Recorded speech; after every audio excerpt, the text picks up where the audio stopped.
Good morning, everyone. I'm Paulina Menem, EU Assistant Project at Finnova Foundation. I'm thrilled to announce that I'm going to be your moderator for today's event. For the beginning, we want to hear some words from Tatiana. So I give you the floor. Thank you, Paulina, and thank you for inviting.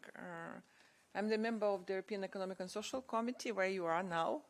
And maybe some of you already went to another side of the road, to the main building, and you were redirected then to come to this, which is old building.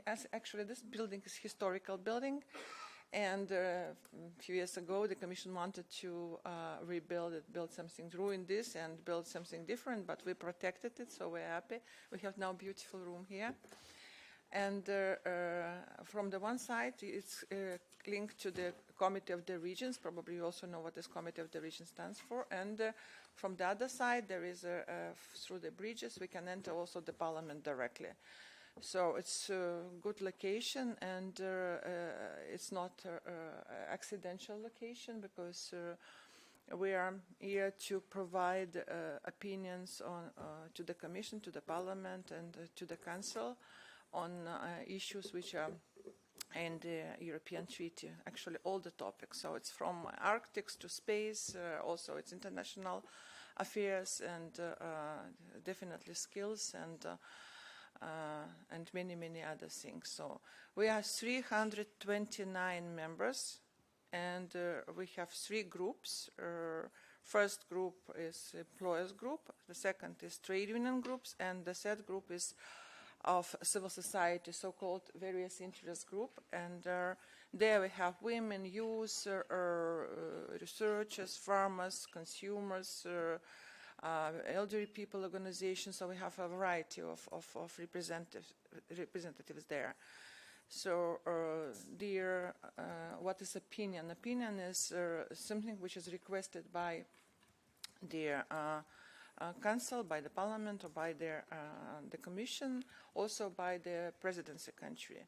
Now, for instance, we received a request for exploratory opinions from Poland, and currently are preparing for Poland the opinions. A study group of the opinion is something like 12 people. There is rapporteur, there is president of the study group meeting, and there are proportionally the members in the opinion. So you can read our opinions. We also speak a lot about skills. I didn't actually introduce myself. I'm Tatiana Pawrowska. I'm coming from trade union group, and I'm Lithuanian. And Lithuania is the Baltic country up, because after when I give things like saying I'm from Lithuania, they're coming, you're from Slovenia. No, not Slovenia, it's Lithuania, it's Baltic state, and we have 9 members in the committee from my country. Of course, composition is 333, and doesn't matter what is the size of the country or delegation, we have here equal rights and equal opportunities. So I'm really happy to welcome you here in this house, and I know that there will be another event also in November.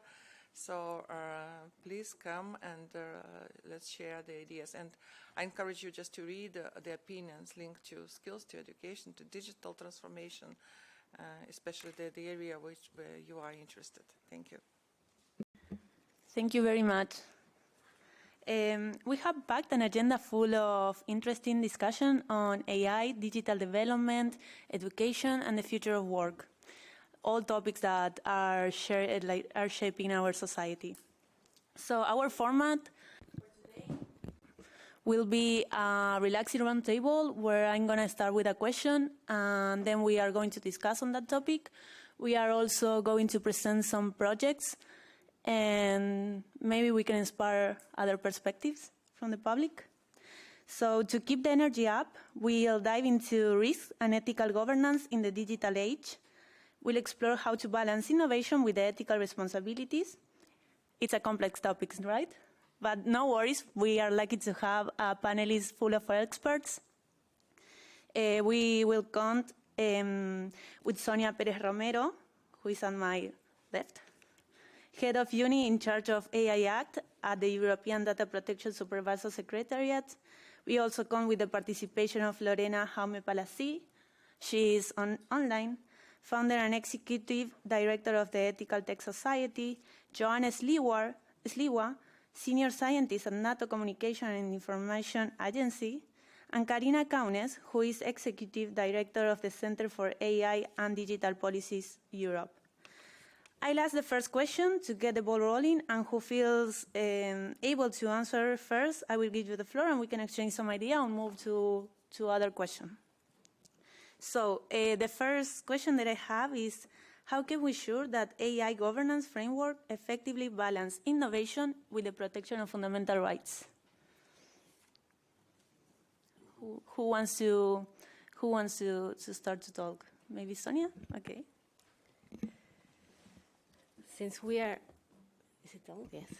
Since we are at the EDPS, both an agency for fundamental rights and also appointed now Market Surveillance Authority for the AI Act, I think it's my duty to take the word here.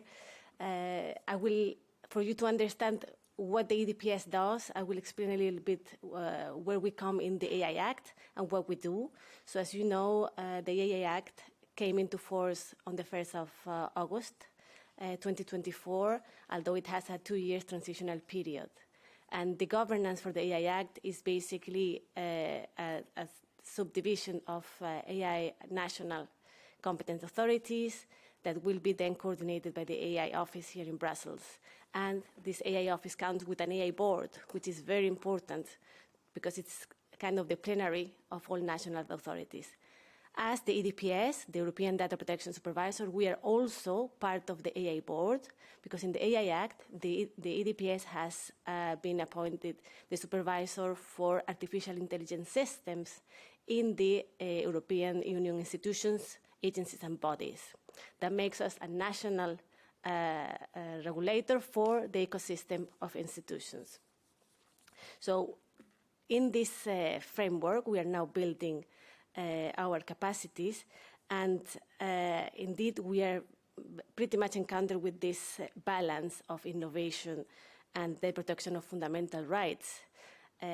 Much more after the famous Draghi report, where it has been pretty blunt said that indeed innovation could be maybe impaired by data protection. We don't believe this is the case.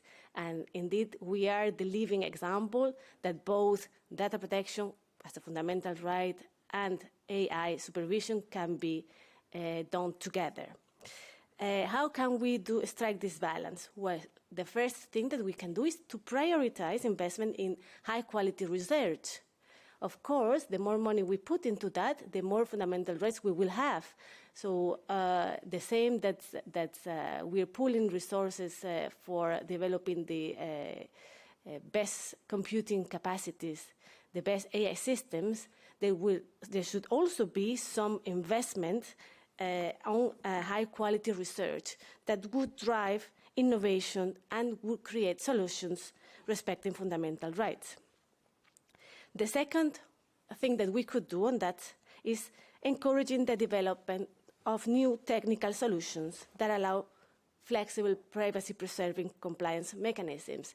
And this is indeed something that academia is already exploring. They are exploring how large language models, which pool a lot of personal data among other information, can use privacy-preserving techniques to ensure that the outcome of those large language models is respectful with personal data. AI governance frameworks should be developed closely with stakeholders coming from all fields. And this is something that the AI office has done very well. I don't know if you've heard, the AI office is now pushing the drafting of the code of practice for general purpose AI. This code of practice will be then adopted by the AI board, and it will become binding for the industry. In this drafting of the code of practice, we have 1,000 stakeholders that will be divided into 4 working groups to make sure that the code of practice really takes into account the concerns of the industry, but also academia, but also institutions like the EDPS. So this, I believe, is one of the things that can make an effective balance in innovation and fundamental rights. And the last point, and then I will also pass the word to my colleagues, the AI Act strikes a balance by relying on standards rather than driving into specific obligations. I believe that the standards will also be very important for the industry to be able to comply with the AI Act. Instead of having a specific program for each one of the companies with each one of the particularities, the building of standards is a key element. And it's so key that at the core of the AI board, one of the first subgroups that we will be working on is the subgroup on standards. So I invite you to read more about that and about the compliance of the AI Act with the standards, because that will be something that will really be an enabler for innovation at the same time that respecting fundamental rights. Thank you. Thank you very much. Now, maybe we can hear about Lorena Jean-Palassy's point of view, that she worked many years in the public sector and also in the digital development. Give you the floor, she's online.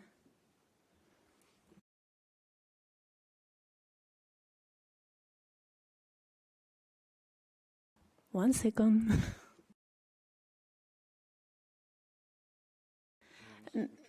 We don't hear, just 1 second, we are fixing it.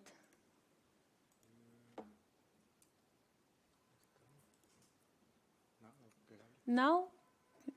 No.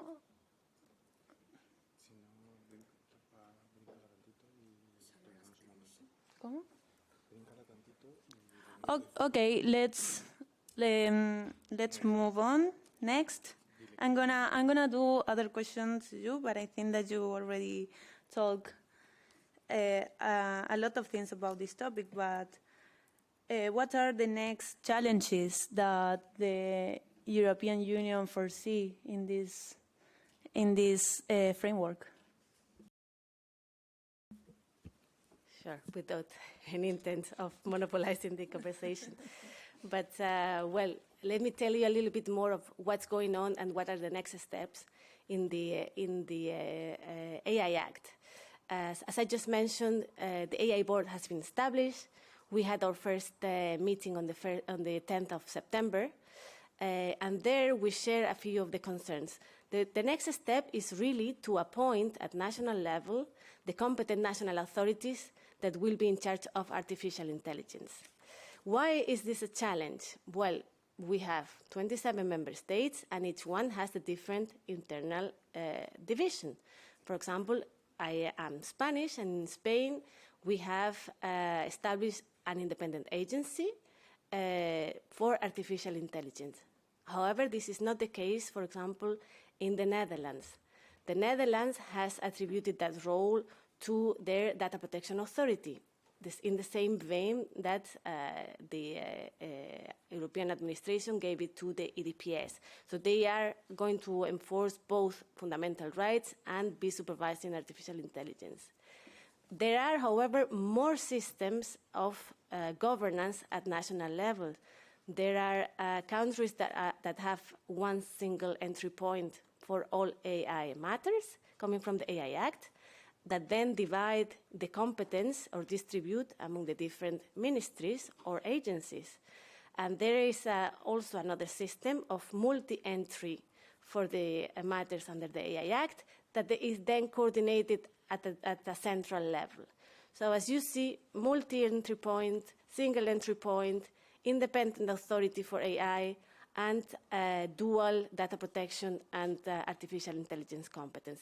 All these models across the European Union will then need to come together to the AI board and agree on the guidelines and agree on the next implementing rules that will be rolled out at EU level. That coordination is really something very, very interesting to follow because it will show that at European level we are able to talk together and to have a regulation that works the same across all countries. Another challenge is the technicality of the AI Act. We have a law, but now we need to implement it. In order to implement it, we need more clarifications and more guidance in different groups. So the first challenge for the AI board is to constitute its subgroups and to talk about things like the standards, AI sandboxes, prohibitions. We cannot forget that the first obligations kick in as soon as 1st of February 2025, in which prohibited practice for artificial intelligence systems will enter into force. So that is also something that goes very quickly, whereas normally the public administration, be it European or national level, might not go that fast in building its capacities. We are finding difficulties in obtaining experts that will work on these topics because, of course, we need to compete with private sector, we need to compete with Meta, with Google, with very strong companies that pay a lot of money, whereas the public administration, we have the resources that we have. It's not a taboo that private sector will always be at a higher rate of salaries. So that's another challenge for us while we build the governance in the AI board, to build our own capacities, our own people. We are talking today about skills on AI. Well, there is a real need for upskilling the people in the public administration, and there is a real need also for the citizens to understand that the future path will need a lot of these experts on AI, because that's the future. Thank you very much. Now I would like to give the floor to Joanna. I want to ask about these challenges from a NATO point of view, and also I want to know about the cybersecurity challenges today, how is it in the international environment?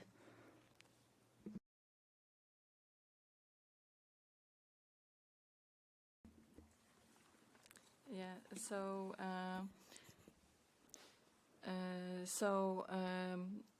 from the NATO perspective, the challenges that we see in terms of implementation of the AI Act. So the countries that are in the European Union and NATO are most of them are the same. So we see that the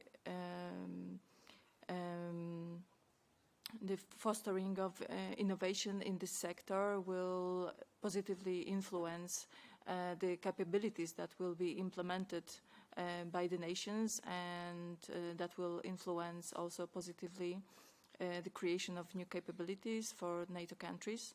However, the requirements that are posed to the countries are quite harsh.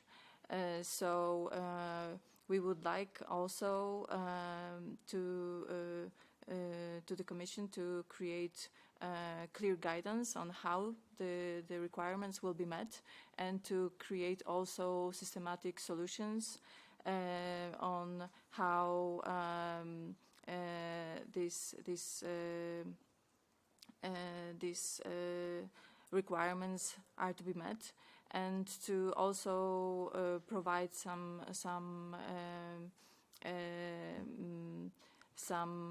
solutions that will enforce research in the area of security. And NATO also has AI strategy that one of the principles of responsible AI application that we focus on is explainability.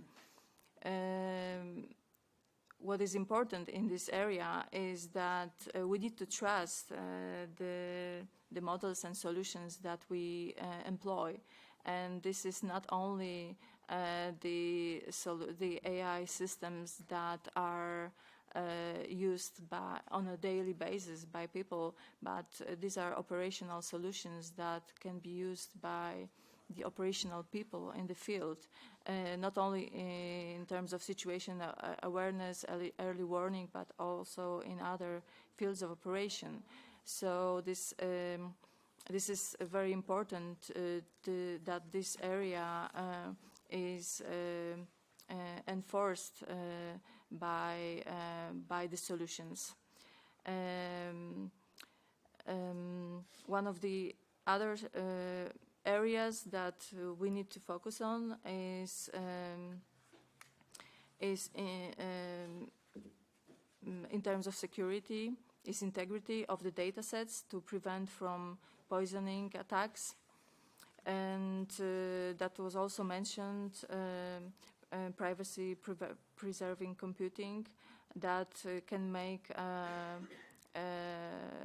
computation and processing of the data that is sensitive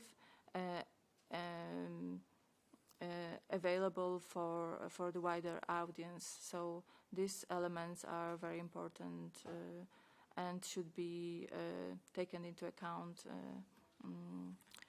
from our perspective. Thank you. Thank you very much. And I will link the NATO with the cybersecurity and what are the pressing challenges around like cybersecurity, biometric in AI. Do you want to talk a little bit about it?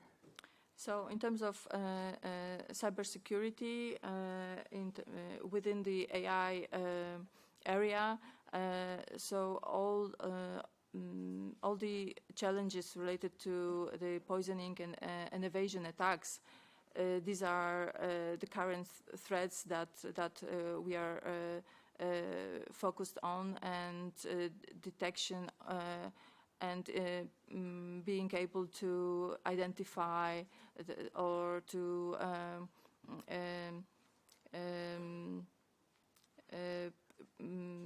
make the data sets also to prevent integrity of the data sets that we base our models. So this is one of the main focus of the research. And in terms of biometrics, NATO directives do not recommend in their operational systems using biometrics. However, like this is of course different on different levels of classification, but the current security threats that we are facing and challenges mainly based on. Now it's working. Okay, let's finish the idea. Mainly are focused on insider threats, and we are considering dynamic threat landscape with defenses, layered defenses, going towards zero trust architecture direction. Thank you very much. Now I will give the floor to Lorena. Yes, can you hear me now? Yeah, we can do. We do. Great. So what do you want me exactly to address? Start by the first initial question, just jump into the conversation. Yes. We want to hear from your organization point of view. Okay, so I think that the first thing to have a honest conversation is to first address what our regulations are about. And on the first place, there are two different dimensions that I think needs to be addressed. The first is the fact that the whole AI Act regulation is based on the Article 114 of the Treaty Functioning of the EU, which is a market law regulation. So the AI Act, from a legal perspective, is a piece of market regulation, which means that this is not about human rights or balancing human rights. It's about competitiveness. It's about how to regulate from a market perspective within the EU. And that's the main point, because if we want to address this, we are going to have some trouble. If we want to address the issue of human rights, we're going to have some trouble addressing it through market regulation. We are going to need other pieces of regulation that belong to a space where partially the European Union does not have a competence for. So I think that there's this tension from a legal perspective that we need to address if we really mean to balance the conflict between market and human rights. That's the first place. The second thing that I think it's important to address is this idea of innovation that is linked with AI. And I think there's a difference between invention and innovation. And AI is an invention, the same way as in the internet is an invention. But the fact that you can digitalize everything doesn't mean that you have created an innovation, because you can very well and very much digitalize all processes. And with that, you just have only transposed all forms of doing things into the digital space or context, and not created really an innovation. And right now, the whole conversation is about a very contradictory idea of innovation, because innovation implies that you are changing a system. It implies that you are creating a solution for a specific conflict, and right now, or for a specific challenge. And right now, what we are doing is saying, okay, we have AI, how can we use it? So it's somehow the other way around. We have something and we don't know what it's good for, which is actually the contrary of the historical and social idea of innovation. And the fact that AI, and I think this is the third part that I would like to address as well, because I think we have to be honest in this in this discussion to have a real conversation, is the fact that AI is just not simply something abstract, something that cannot be touched because it's somehow a software system. It has a very heavy material side. And when we talk about a very heavy material side, we talk about a lot of drink water that is needed to cool down the data centers, a lot of drink water, so much data, so much water that right now in the Netherlands, they have a problem with water supply because of the data centers. Right now, in the place where I live in Brandenburg, we cannot build a school because the data centers and the gigafactory from Tesla and other lithium battery factories over here are gathering the whole water supply. So it cannot be warranted for this school to be built and that they are going to get water. So the situation is not in a future term that that we are having a technology that is already putting us on the verge of discussing how do we prioritize something as essential as water for drinking and for consuming, for public health, for many other things. But it's also about electricity and our infrastructures that are not able to cope with the whole electricity demand of this technology. And it's also about raw materials. And if we are honest about this conversation, there's only two materials within the European Union, which are in France, and strontium and hafnium. Those are the two from over 50 critical raw materials that we need to construct these technologies, only 2 countries provide less than half of our demand, of our need for these critical raw materials are produced within the European Union. All other materials are outside of this continent. And if we start putting more and more in AI everywhere, we're going to have a material, physical problem because we don't have enough critical raw materials reserves from some critical raw materials for the whole supply, for the whole demand. It's just as simple as that. We just don't have it. Some materials are not recyclable. You cannot recycle them. The resources are already at the edge. Many of those raw materials are needed also for other things. What this implies also is an ecological impact that goes beyond what is legitimate. So if we think of innovation, we might want, instead of putting AI everywhere, think about how about creating an app that works on 2G instead of 5Gs, because we have some regions here that are not internet stable and cannot use AI because they don't have infrastructure for AI.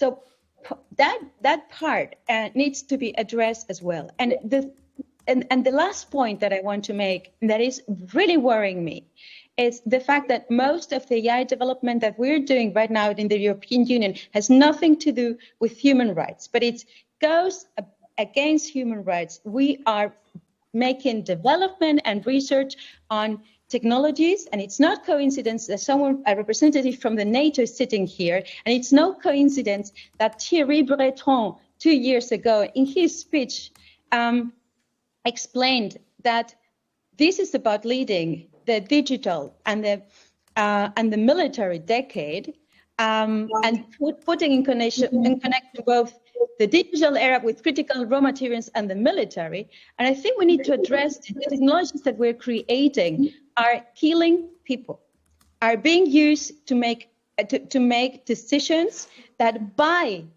and as a consequence to have mass errors at scale. Because this is the thing with AI technologies. If we use this technology, there's never 100%. There's always a margin of error. But the thing with this margin of error when we talk about these technologies is because they are technologies of scale, that the errors do not happen to a few ones, but they happen to collectives. They happen to many thousands and hundreds of thousands of people, as we are seeing with the technologies of AI that are being deployed, for instance, in Palestine. So I think that there's a lot of conversations that we need to be more honest about it. And we need to address first the fact that we have not even talked about the legitimacy of many of the tools that we are legitimating by naturalizing them through the AI Act and many other acts. Thank you. Thank you very much. It's so interesting how AI can impact in society, environment.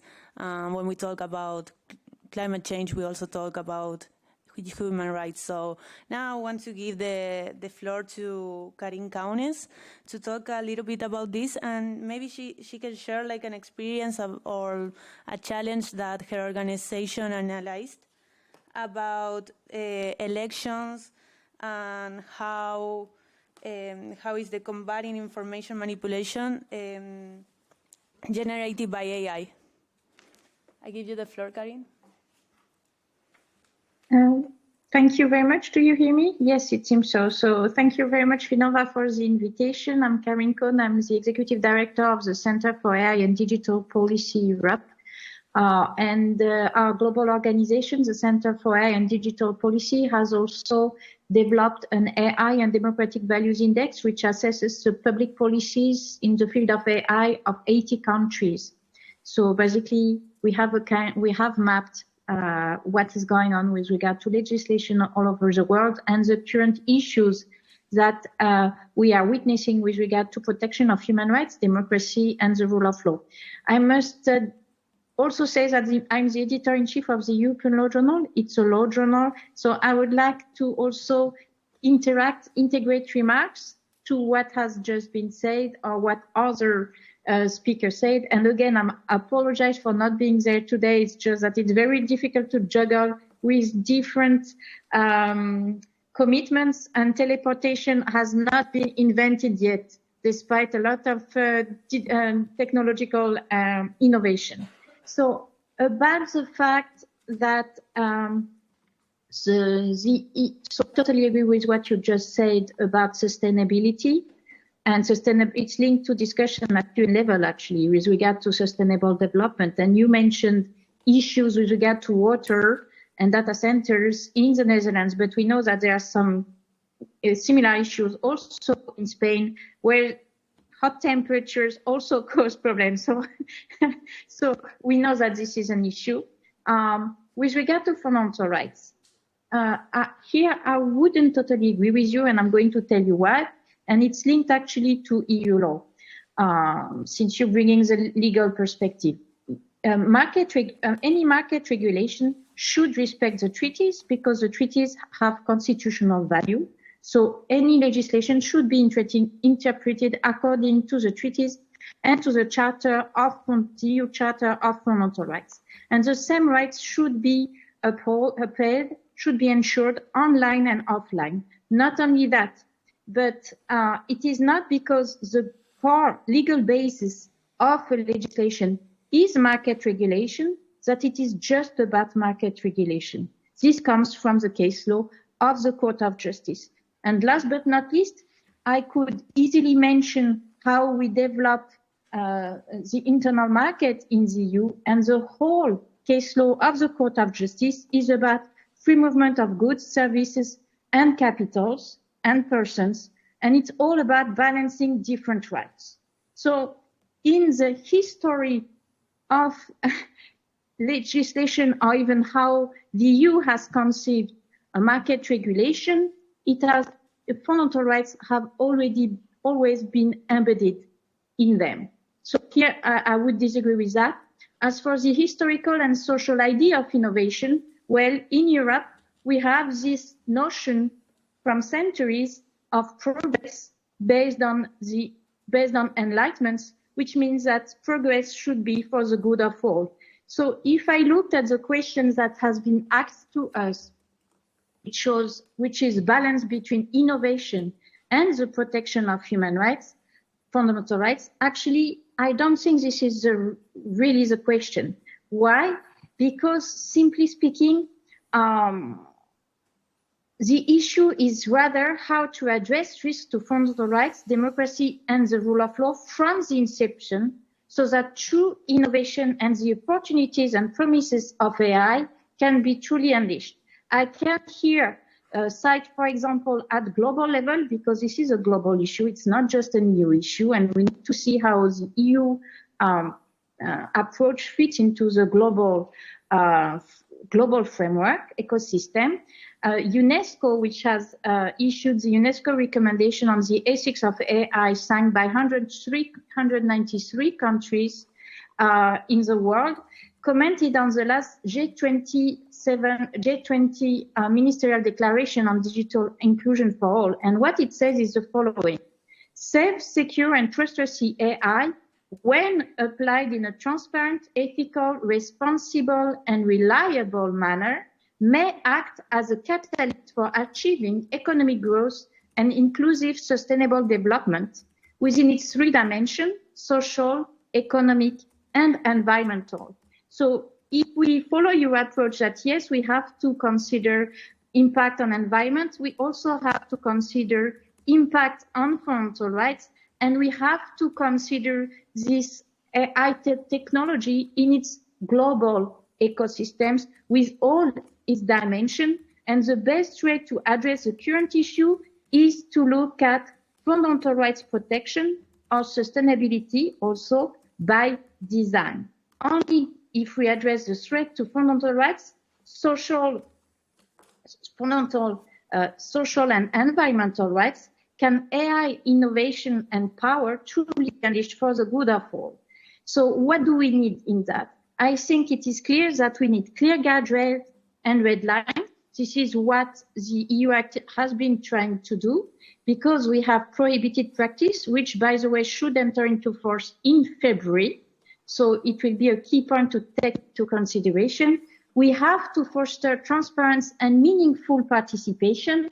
And here I would like to come back to what the EDPS speaker said about this. So yes, I think we can commend the Commission for its approach regarding the JPI Code of Practice. So just to rewind a bit, in the EU Act, we have actually a double regime. What is this? We have one for high-risk AI system, which should be, the provisions regarding risk management should be implemented through standardization. And with regard to okay, I stop at that. And the second point is that we have another legal regime with regard general purpose AI models. And for these general purpose AI models, we have currently the drafting of a general purpose AI code of practice. So the implementation is not the same. For high-risk AI system, it's through standardization. For general purpose AI model, it is through this JPI code of practice, okay? Standardization, we know since 30 years of practice of standardization in the EU that the process does not allow a fair or balanced representation of interest. It is led by industry. It has always been industry. And for this, in the field of AI, it is led by big tech. You can read studies from Hans Miklix, for example. It is very well known. So I think the initiative of the Commission to have another process put into place with regard to JPI model through this drafting of the JPI Code of Practice is very interesting, because indeed it is supposed to be more open to other stakeholders. However, I would like to raise some concerns here. Why? Because we know that answer to the consultations that the AI Office, the Commission, has run over the summer was even in terms of representation. But it is now known that as far as the participation in the drafting of the JPI Code of Practice is concerned, there is only 11% of participants which are civil society organizations and right holders. Only 11% of them. And if you look at the chairs and vice chairs of the plenaries which will take care of drafting the JPI Code of Practice, you see that there is a strong UK, US, and Canada axis.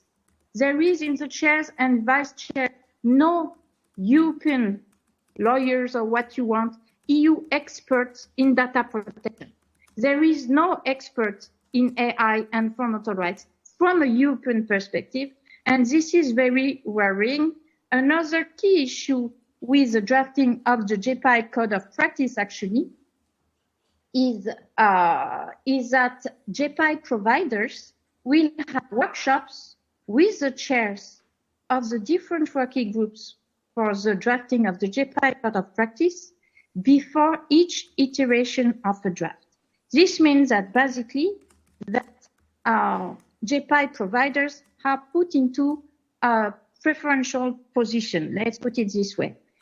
CADP Europe has been selected to participate in the draft. We are running out of time, so if you can do like a closing. So what I would say here is that there are issues in this regard. I think that we also need a strong data protection regime. Liability and accountability would be very important, and independent oversight as well. I think that for independent oversight, the position of the National Market Surveillance Authority will be very important, and we need independent national market surveillance authorities. We already know that the Spanish one, is not independent, the one that has been designated. We don't know about France, we don't know about Italy, and we will see with other countries. And I think that we have a good example, I will finish on that. We have a good example with data protection impact assessments, which have common features with the human rights impact assessments, which you find into the various positions of the EU Act with regard to risk management. Both approaches are ex ante, both approaches are rights-based, both approaches promote an iterative structure. So what I mean is that the future will be into the integration of the data protection impact assessments that already exist with the human rights, the various human rights impact assessments, which are at the heart of the EU AI Act. We'll stop at that. I just wanted to address the other issues because it seems that you've already been through the various questions, but I tried to add points of discussion regarding what the others said. It was amazing. Thank you very much. Thank you very much. I think that the panelists left many interesting insights on the topic. We still are facing many challenges in the future. But now I would like to introduce an innovative project that is helping to shape the digital space. And it's the reason that brought us here to this event. So I want to give the floor to Oscar Belmonte. Oscar Belmonte is Senior Lecturer, Department of Computer Languages and Systems in John First University.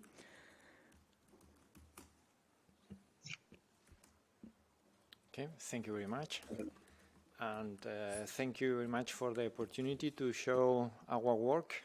So I would like to show you some slides, if we can.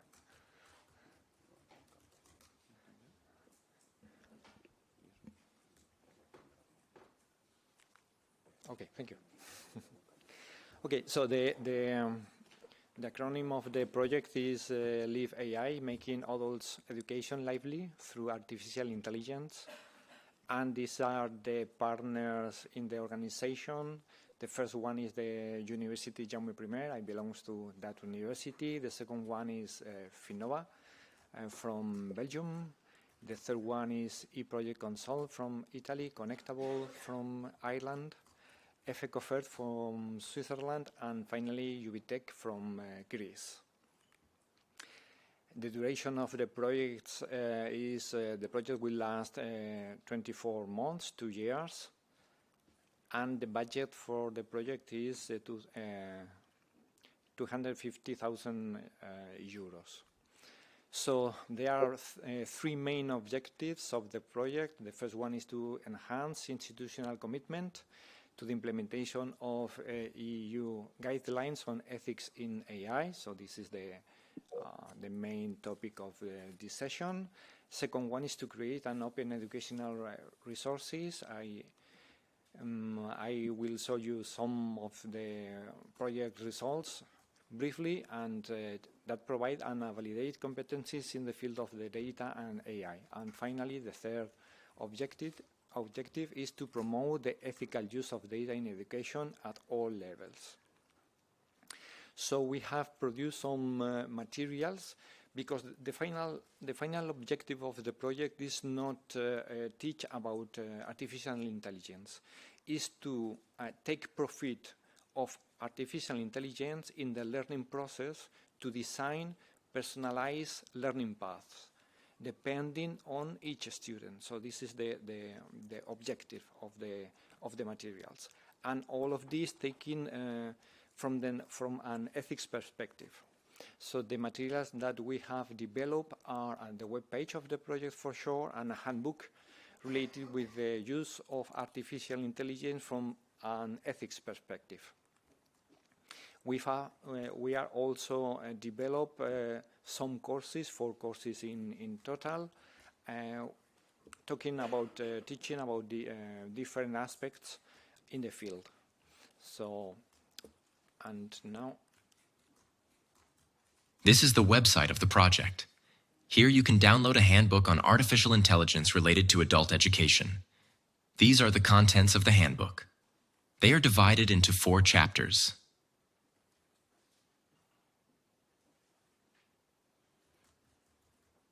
Other information that can be found on the website is about the objectives of the project.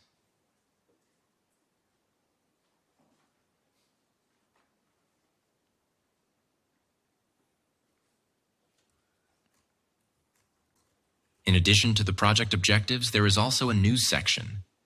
In this news section, we have included all the news either generated by the consortium itself or that have appeared related to artificial intelligence.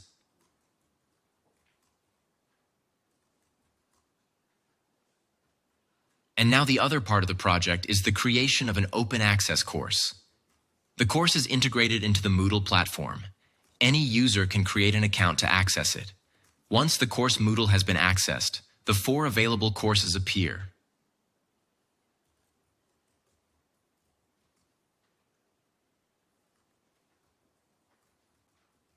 We are going to enter one of them, and this is the structure of the course. Each of the courses is divided by lessons depending on the particular course. Then there's a short summary where the student is told what they're going to learn in each of the lessons of the course.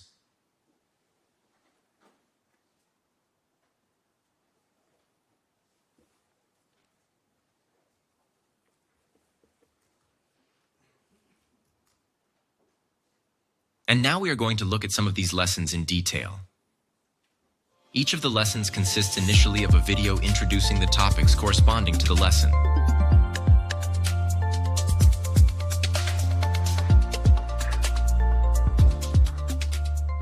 Hi, I'm Monica, an avatar created with artificial intelligence that will guide you through this course.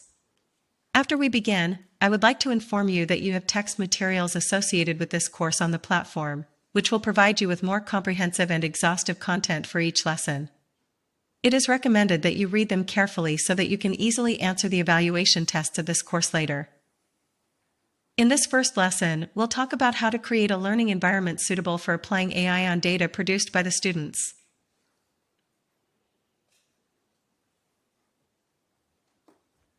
To adapt learning paths, ensuring each learner receives tailored support and challenges. In these courses, questions have been integrated during the video playback to capture the attention of the users and to be able to evaluate the follow-up of these videos. These consist of short multiple-choice questions. If the user makes a mistake, they can check which answers are correct. And now let's move on to other course content. On the other hand, the students are also provided with the content of the videos, the audios of the videos, so that they can access them and read them in more detail if they want to. Each of the videos is accompanied by a PDF with all the content from which the voiceovers of the video have been generated.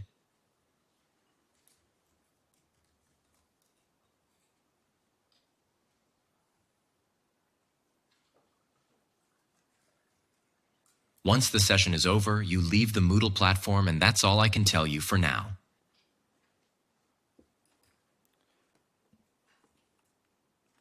Okay, so as you have noticed, it's not my voice. Okay, and that's all for my part. Thank you very much. Thank you very much. To conclude this first session, Rubén Araque Rodilla, Counselor for Security in Benaguasil, Spain, will present SETOFF. Let's hear more from Rubén.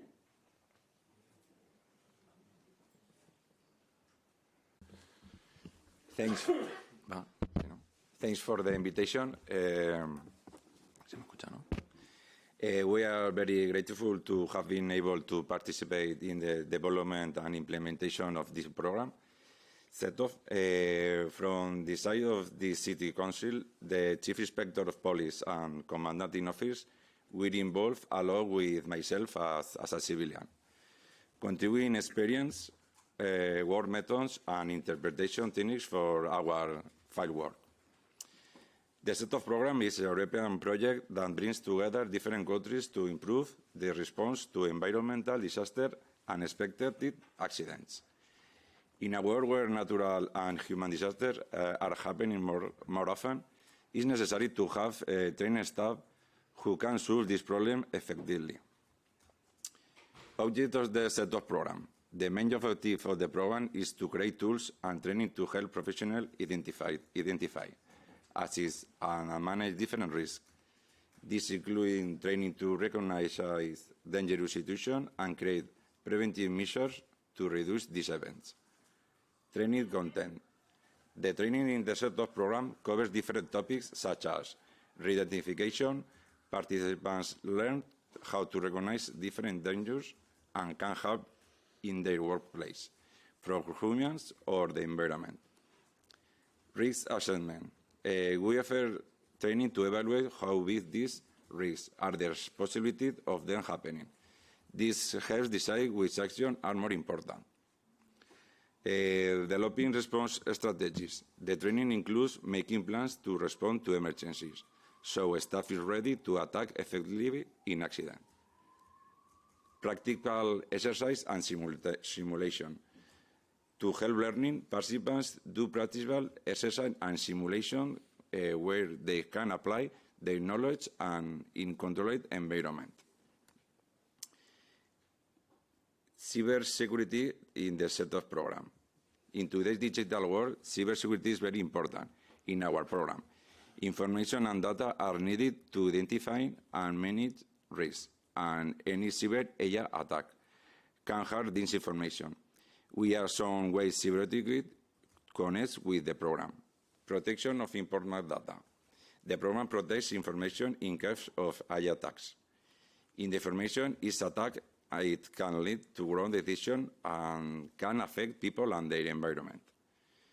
Preventing misinformation. Cybersecurity makes sure the data used is training and decision-making is correct and trustworthy. Wrong information could lead to bad response during emergency. Cybersecurity training. The program also teaches cybersecurity to staff are prepared to solve online risks. This includes recognizing and cyber attacks and using the right security tools. Organization resilience. Cybersecurity makes organizations stronger by being prepared both physical and cyber risks, which help them respond to better different crises. Benefits of the program. The SETOFF program provides many benefits for organizations or our community. Improve safety, training staff to recognize and manage risks, reduce accidents, and makes their work safer. Effective emergency response. With training staff can act better to crisis, which can save lives and reduce damage. Awareness and prevention. Training promotes a culture of prevention and safer everyday practice. International collaboration as a European program, it encourages countries to work together and share knowledge and experience improving the training. The conclusion. The SETOFF program is an important tool to improve the ability to answer to disaster by training professionals, by preparing professionals to manage both physical and cyber risks than IA. We create an stronger countries, the collaboration between European countries, so how working together can help use face-to-face challenge better. Thank you.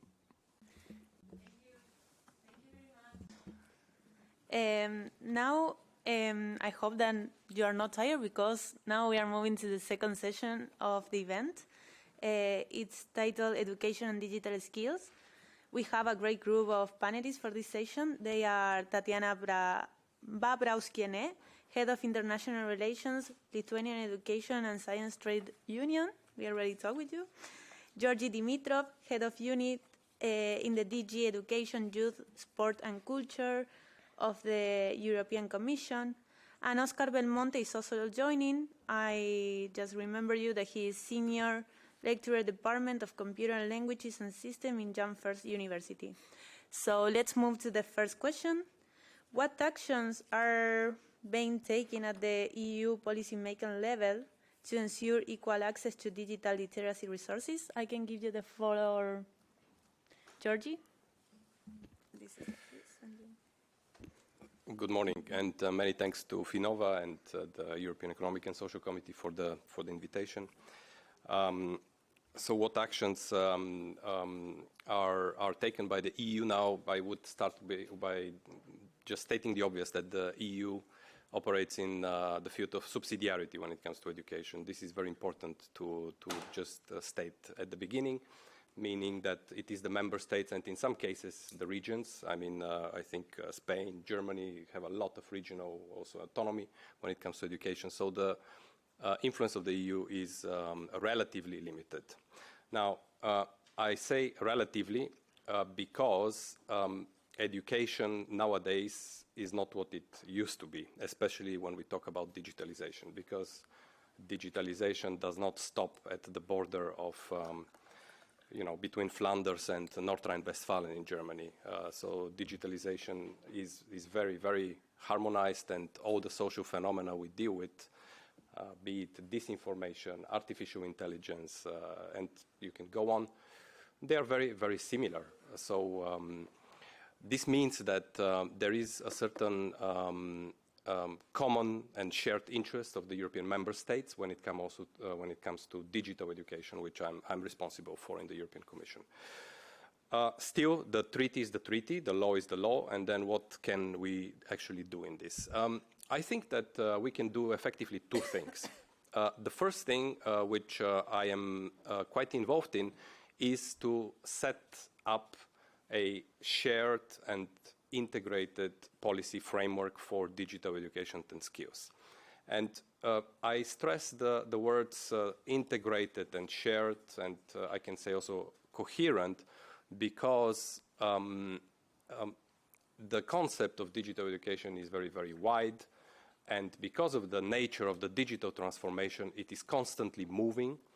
But the reality is still that education goes through as deep a transformation through the, let's say, through the digital technologies as any other sectors of society. What I would only say is that it just does a little bit later. It does it a little bit slower. So it is quite important to set a policy framework for what digital education actually means and where maybe the shared interests of the member states are.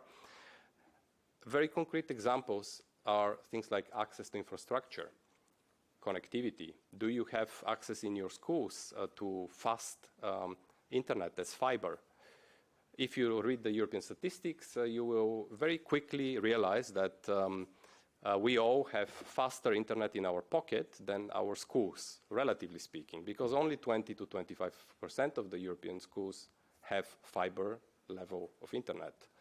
And it is also about the content that people use for digital education. It's also about the devices. We have seen a few years ago the problems we have had when we had to switch online. And it is quite important to realize that the digital education space has a certain, if you like, boundaries. It has certain qualities to it.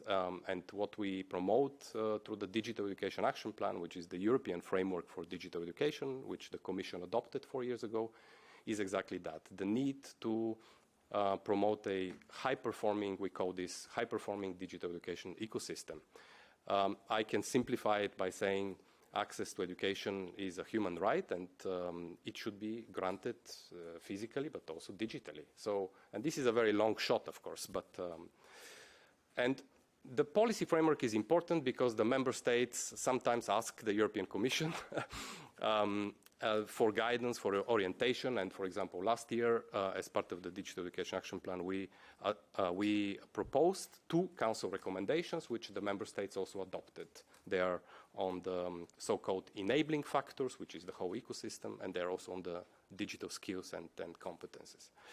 So this is the first area where we can help with establish a shared understanding, perhaps even agree to common targets. We want that everybody has access to connectivity, to things like this. We want the schools to be equipped, and we see no reason why certain member states should do this less well than others.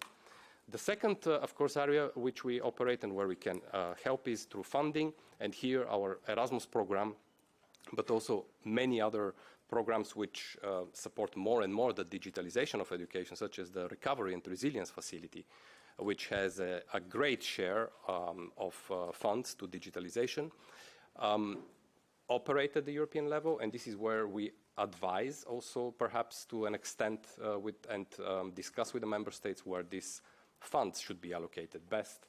So it is really these 2 areas where we provide help, the policy framework and the funding, knowing that we operate in the field of subsidiarity. I think I would stop here. Thank you. Thank you very much. Tatiana, maybe you would like to give us some insights on this, maybe like what is the impact in trade unions about the European framework on digital in education. Yeah, thank you. I think for me it's easy to answer because, as you heard, I'm coming from education trade union, education and science trade union, and they are the main actors who are going to implement everything what is according, of course, as Georgi has explained just now, impacted both by European and national policy. So, but before I want to say that also to build on what was said, that we have disadvantaged regions in terms of connectivity, in terms of also human resources, where it's difficult to attract also professionals to these regions. And if we speak about education as a right, we have to think about also how to support these disadvantaged regions and how, for instance, maybe focus, make the priority and provide both learners and the teachers there with their basic digital literacy skills, at least, and of course necessary equipment. So second thing is looking from the holistic perspective, from social, economic, and the political perspective.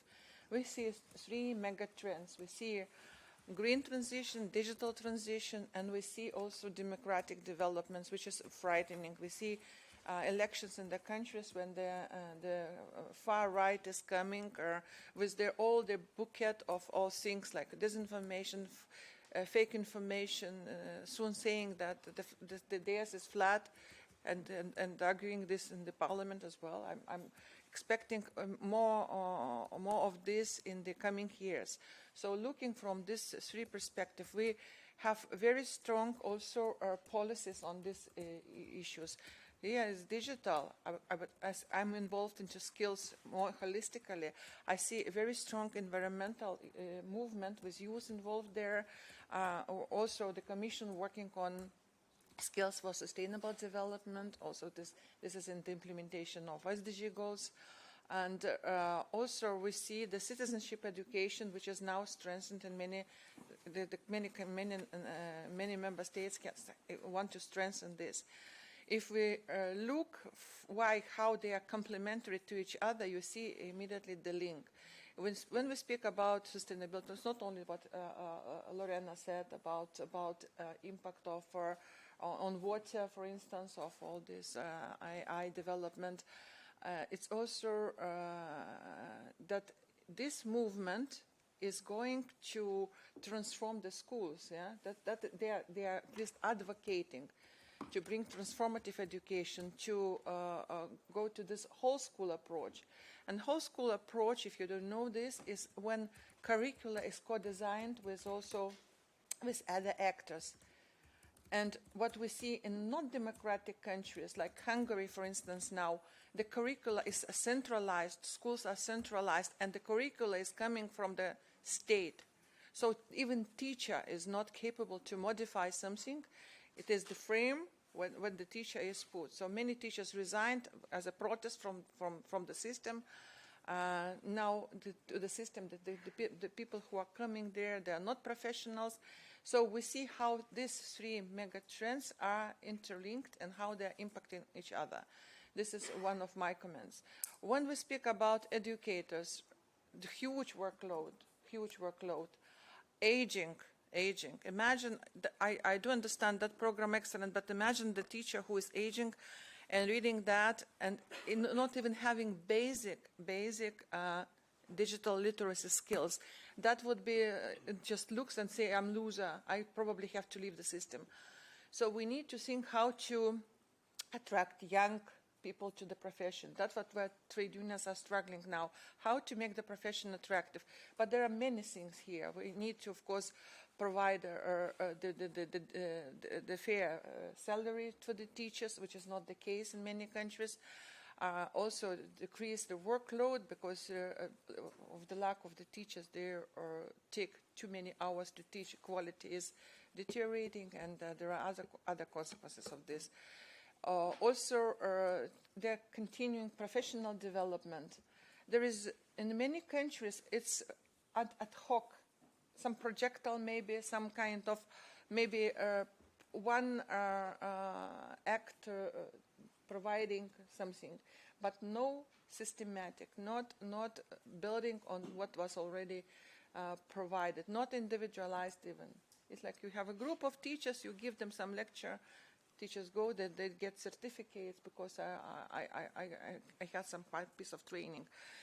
Second, maybe one of the things also linked to very important actors is parents. You know that parents are now affected more than children by the fake news that all these digital things are dangerous for children, and that you see every day in caricatures in Facebook, in other social media. For instance, yesterday I saw the mobile phone where inside is like a swimming pool, and there are two kids, a boy and a girl, and then the mom tries to get them out of this pool. They're thinking in the mobile phone inside. This is something you probably have seen. It's kind of, I do understand intention might be that they're using too much mobile phone and then they're somewhere, but intention also is that they are too much digital, too much dependent on the technologies, and that they have to be more to this. Again, I come to this mega trend of not democratic. You know what is the key word? Is they're using traditional values, and this is very worrying. This is why Putin started the war, because he's fighting for traditional values, and why all the populists, all the dictators are talking about, and that excludes artificial intelligence. In Russia, it's forbidden because artificial intelligence is saying clearly who started a war and who is Putin, and that's why you cannot teach artificial intelligence to say something different. That's why it's simply forbidden. They don't have it. So the same will happen soon in Hungary, and we have to look at also, as I pointed out, from this holistic perspective into education system, and see how we can align all together and be in support each other. It's not that the Commission is responsible for that, or educators or trade unions have to support teachers. It's like how all together, as society, in connection, we can really keep this planet in some stability mode. Thank you. Thank you very much. So interesting. Now I would like to hear the opinion of Ruben. How can universities encourage to adopt innovative digital tools regarding to... yeah? Do you want to maybe share your point of view how universities can encourage teachers, professors to use these innovative tools?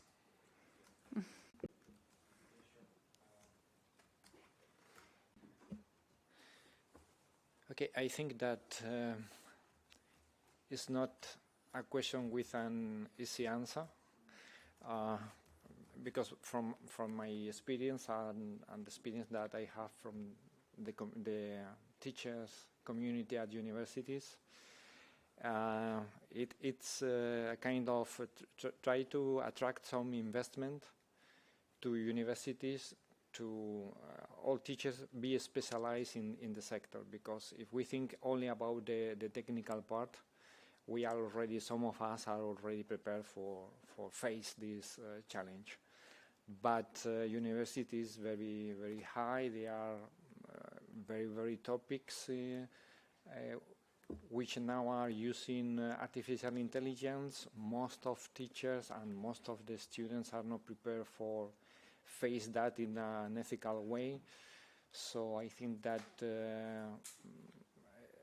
the key point, as have mentioned before in the table, is investment. So we ask for some investment for teachers be trained in these new technologies, how to use them in classrooms, how to avoid bad practices among students, how to avoid bad practices even in teachers themselves, because some of us do not use this in a good way, to say this. And yes, I think that the problem, the issue is big, and the answer is try to convince teachers that they should be trained in the use of these technologies, that they are here for always, I think. Thank you very much.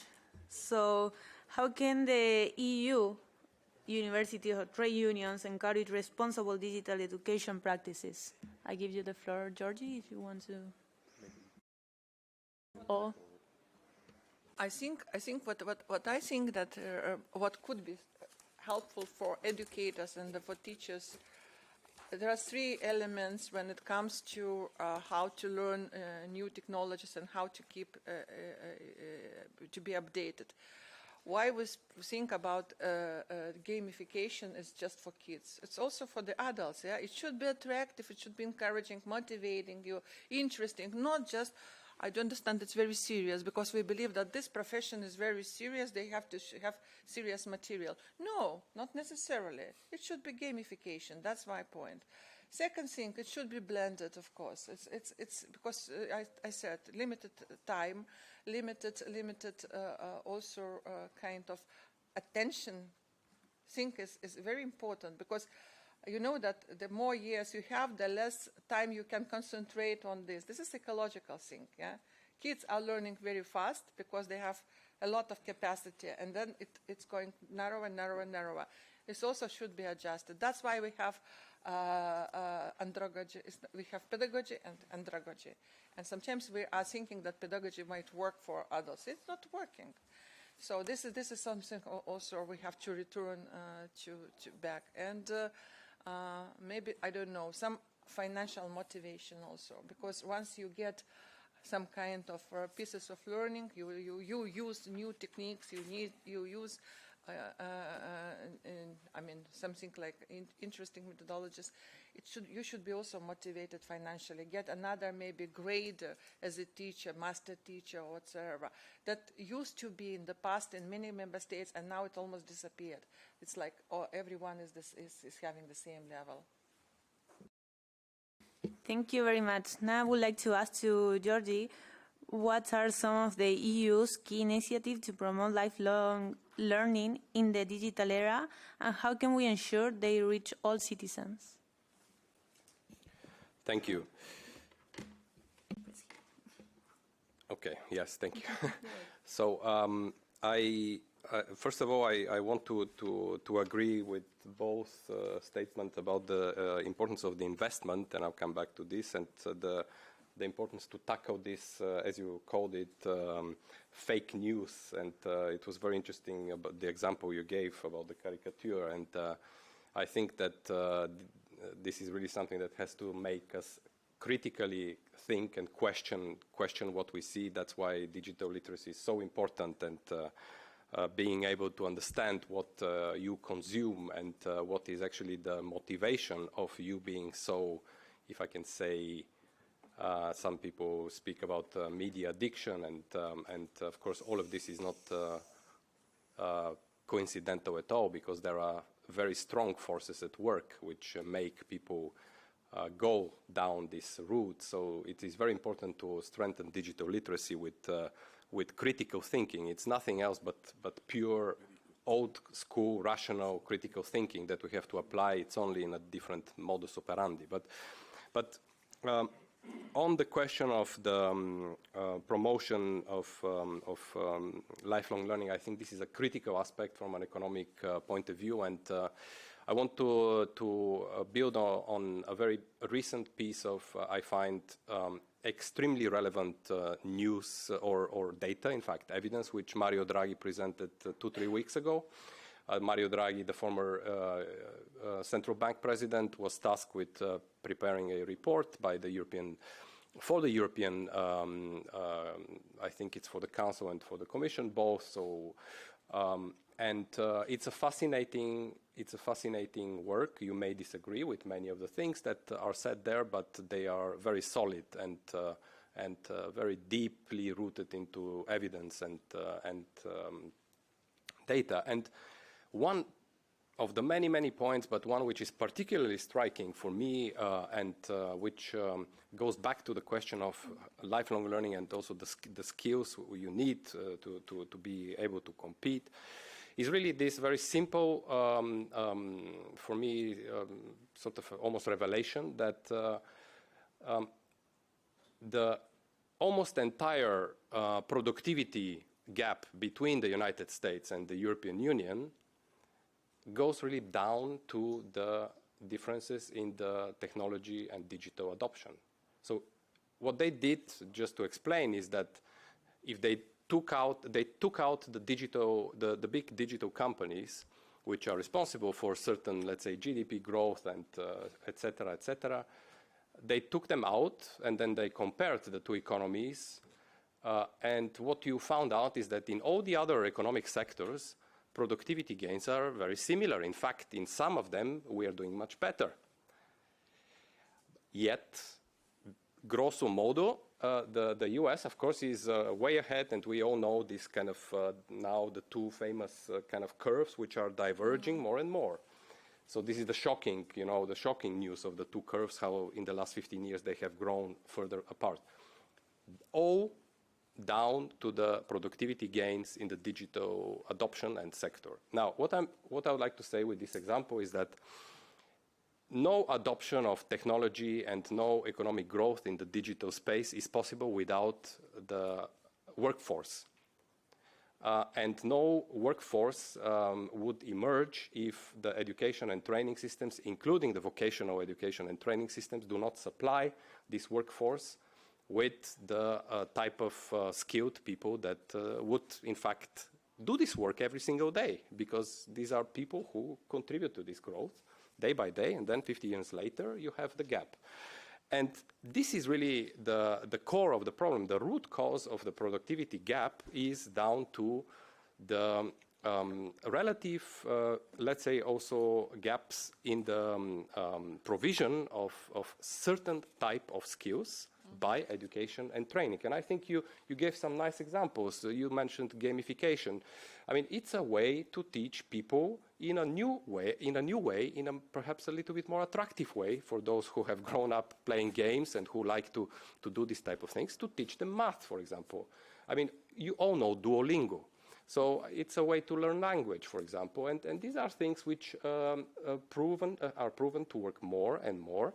So there is a question here of, and this is just one example, and I'm in no way affiliated, by the way, with that company that I mentioned. So just to say that it is really the task of the education and training systems to also provide for these digital skills, which is, by the way, now why the Commission last year, when we had our proposal to the Council in our recommendation, which I've mentioned earlier on, we have put some examples such as the need, for example, to integrate computer science and informatics in all the curricula.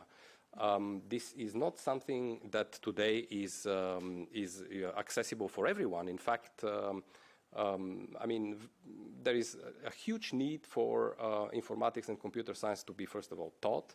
Secondly, we also need to think about digital literacy and competences in a way which is similar to how we think about basic skills. I mean, we all need to read and calculate every now and then. We don't do like sophisticated geometry every day, but reading, writing, these are the so-called basic skills. Well, I mean, it turns out that also we need the digital skills I mean, some people say that this is even more critical because sometimes you are excluded from a lot of services. So digital skills would need to be treated as a basic skill. And for example, I'll give you one simple example. There is no such thing like assessment in digital skills today. You can, of course, I mean, if I would ask you, do you know Spanish? Then, of course, you would know Spanish or some other language if you have gone through school, and then you do all your assessment at the end of the year, or maybe sometimes during the year, in maths as well. So there are very clear pedagogical established ways to do this. And in digital skills, of course, it's more novel, but the assessment question is not answered. So it is not easy to feed this talent pipeline, to develop this type of workforce and to develop this type of skilled people, also those who are in areas which are less well off. And for this, digital offers actually excellent tools to reach them. And then if you, let's say, project this further into the future, you see almost how inevitable that divergence becomes if we were not to start at the root cause of the problem and think about it in a bit different way. So this is why we have now started the review of our Digital Education Action Plan, and we have started a lot of stakeholder consultations. We have received multiple position papers from all across the private sector, the civil society associations, and with the new European Commission, which is currently preparing to take office, we will present the results of the review of the Digital Education Action Plan next year, and we will also identify some of the needs that we wish to advance on. Because it is becoming more and more clear that there are certain, let's say, certain aspects that we need to address with priority. Thank you. Thank you very much. Tatiana, I would like to ask you what are the most significant challenges that European educators face when trying to upskill for the digital age, as long as you are on the grassroots, like you talk every day with teachers, professors, so I would like to know your insights on this. I partly already covered this issue, but the biggest challenge, as I say, that aging of teachers, aging, that we have this very bad demographic situation. We see that in a different level in all the EU member states.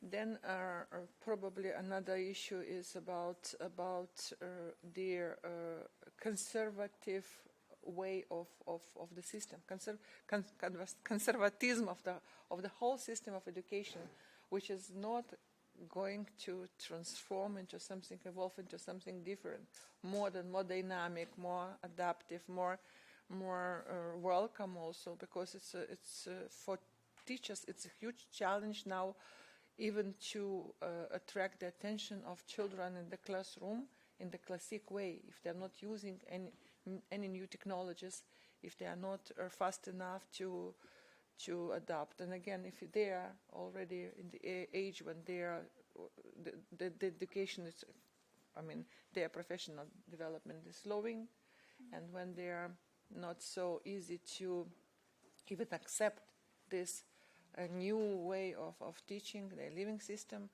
or they are just continuing as they are, demotivated, frustrated. It's a lot of disappointment. So I think that we need that's why I mentioned 3 trends. We need altogether force the system to transform. We need transformative education. And this is not just the word, because it's not about, it's a term. You can see what it means, and if we don't have transformative education, we are not getting to the level that we can accommodate the needs of the labor market. Because when we speak about education, I do agree we need to have digital skills, but we need to set them at each grade, what it is needed at this grade. And also for the teachers, what teachers should do. Also entering the profession, what they need to do, what is their minimum competence in this area. It's not that then afterwards, when they are in the system, it's already difficult to gain this knowledge. It should be at the beginning. Initial teachers' education should include these elements. Of course, everything is evolving. You can teach it one thing, and then when you come to school, everything just changed one day, and you have new tools and new equipment. But anyway, you have the basics. You know how to apply this, or maybe it's the device is changing. You also know how to, in this case, use the other device.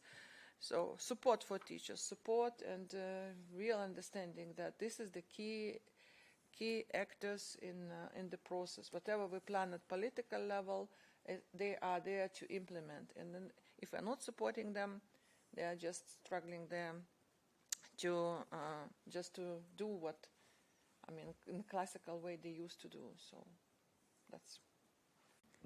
Thank you very much. Georgie, would you like to give us some...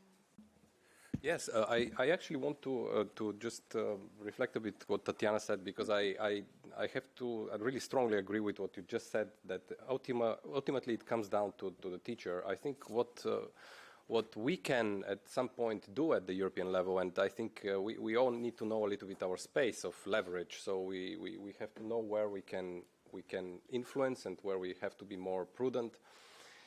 I think what is very, very important is to realize the really tricky situation of the let's say teacher as the one who ultimately is responsible for this, with this more sort of ad hoc way of treating them. You do this, you do that, then go and now do some digital skills training in the CPD, in the continuous professional development modules, but then this is not very systematized. Then I think it is very, very important to, and this is why I think at the European level we are talking about it, because normally we would not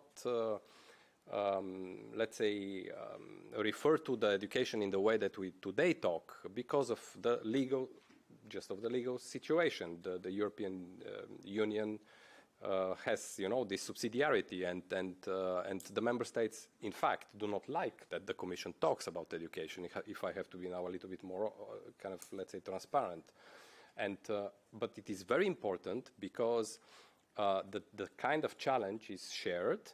And here, what we can do, and I think going back to Tatiana's point about some of the regions that are also disadvantaged, this is where the European interest is very strong in terms of learning from each other. So there are places in Europe where the progress is further, and these are teachers, these are headmasters, these are people who are very learning to share.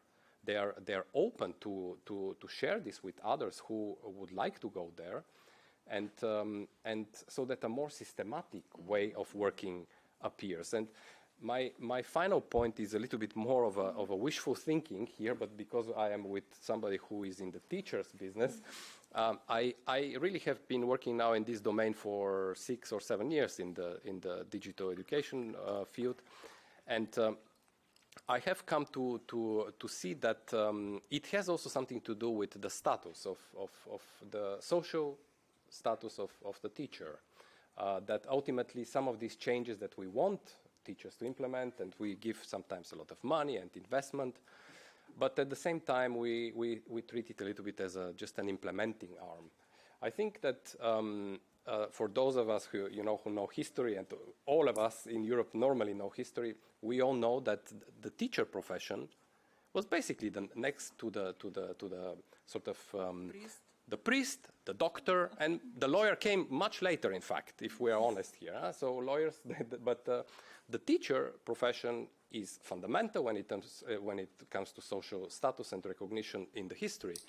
But 200 years later, okay, the priest, I don't know, the doctor is certainly, very, very well placed, but there is something to do with the social acceptance, and I'm saying this also, in fact, as somebody who works in education, but also as somebody who, as you mentioned, parents. I mean, some of us are parents here. I am a parent, and you have to treat people with a certain level of respect when you want them to do something which is good for society. So it's this kind of equation is very important to come back to, and it's not like we did not have it and need to invent it. We have been there. It's only that somehow we lost it. And so the political pressure, closing the circle from the European level, is important, because politicians have to hear time and again that they need to establish back these, let's say, values in the education system, and also treat the teacher with a certain level of long-term respect, let's say. Thank you. Just one thing to add. I do agree. I can subscribe everything where I can sign this. We need to raise the status of teachers. But another crucial element is, and who is in the leadership of education? Yeah? Who are the managers who are there? The headmasters sometimes are even 100 times more conservative than teachers working in that school. When young people are coming to such school and see this environment, they have a lot of ideas, they are equipped with this and that, and then they come to this environment which is a little bit slow, conservative, not really accepting that you use new methods, etc. Say you better take the mentor and follow the mentor, and the mentor will say, and the mentor is not using any digital tools, not understanding what is the purpose of this. It's just waste of time, teach in a classic way, and etc. That's a problem. So we have to look who are coming as managers, as leaders to education. And probably that would be also one of the key opening this transformation process. And while teachers, of course, are the key actors, the main support, the main one who is maybe biggest trigger is the headmaster at school. I know that from my own experience. I see immediately when the leadership is changing, you see the school is, wow, going up, or it's kind of, I wouldn't say degrading, but at least kind of, how to say this, going this routine and becoming very boring for children and for teachers and for everyone who is working there. So maybe, yes, we put that together. We have to look at leadership, and of course we are looking at this in many countries. This is an issue. Thank you very much. Education is the roots of our society, so it's so important that we put on the table these topics. Now I want to hear the public. Do you have some comment, thought, question, or just let's move to the other part of the session? If you have a question, just open the microphone and you are free. If not, no worries. No? So shy. Okay.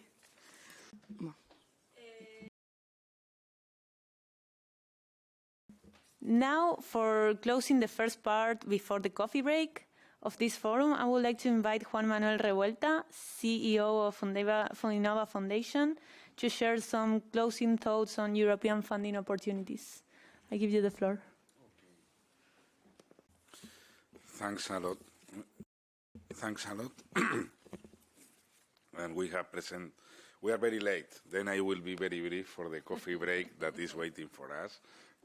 Thank you very much for the panelists. What I would like, from Finnova Foundation, we try is to offer that practical approach about the EU funding opportunities with some examples. Today, this morning, in this, we have been inspired about all what artificial intelligence can offer as a tool, as an add value in education, in vocational training, but also with all this ethics and moral dimension that is very important.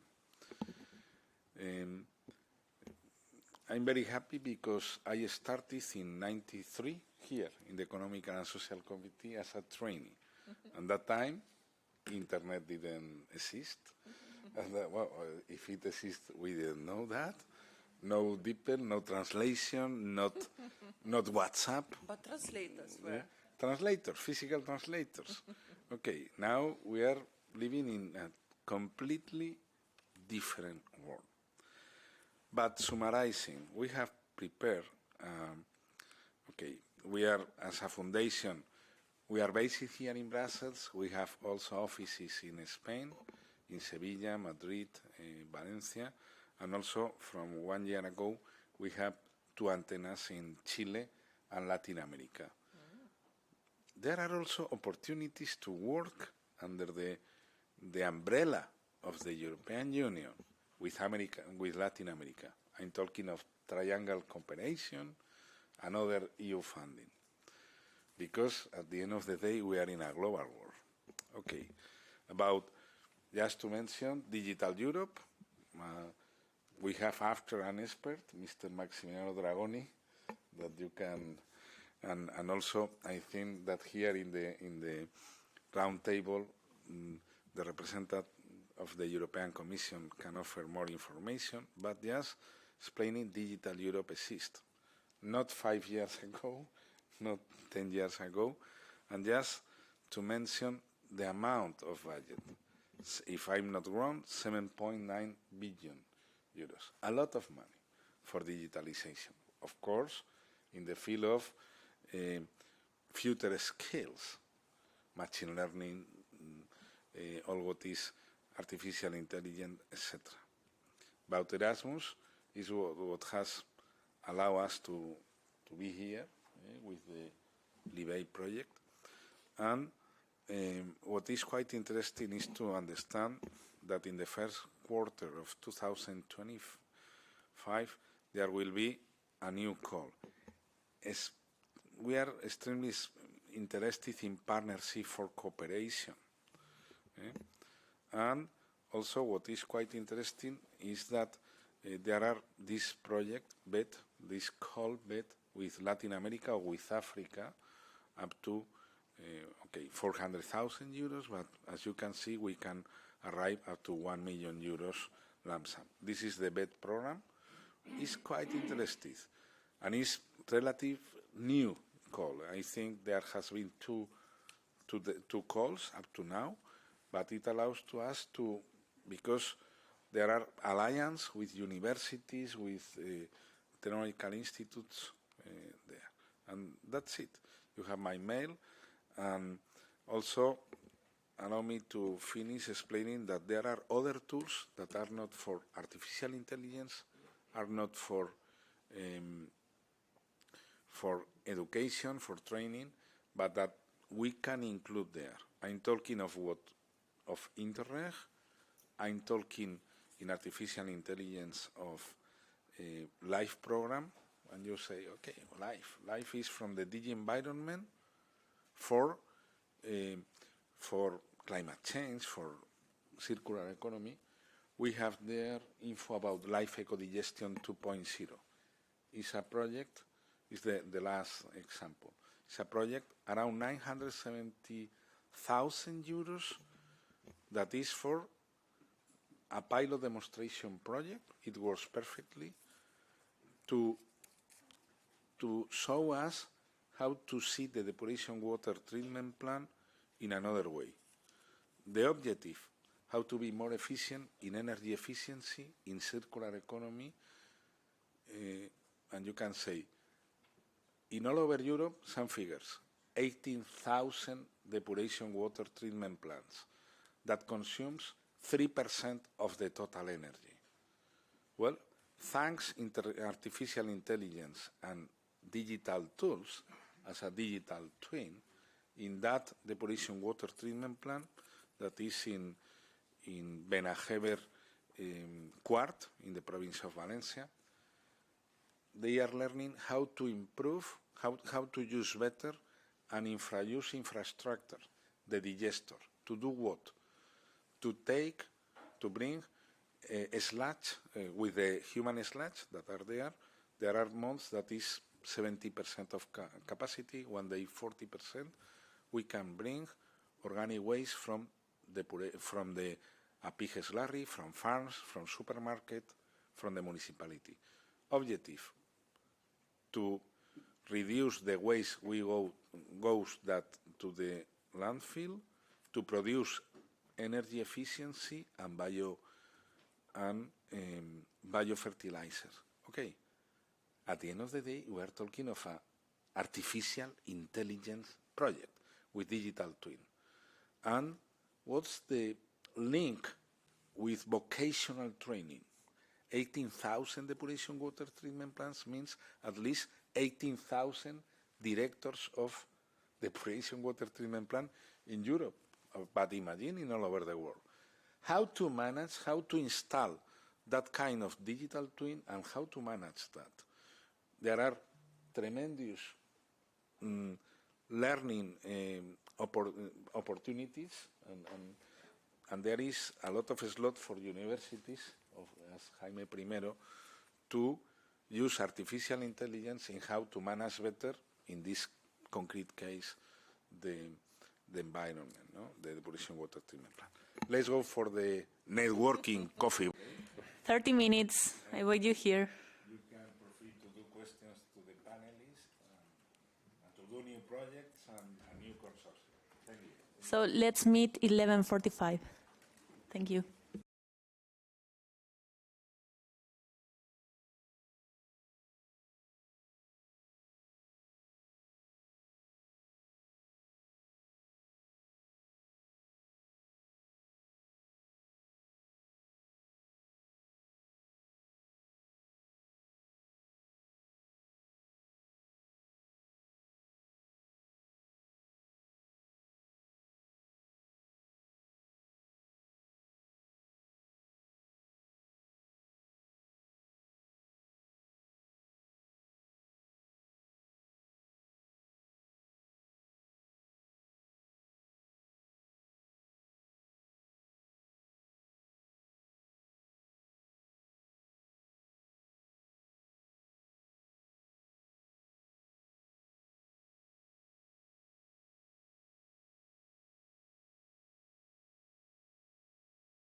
Hello, everyone. I invite you to take your seat so we can start with the second part of the event.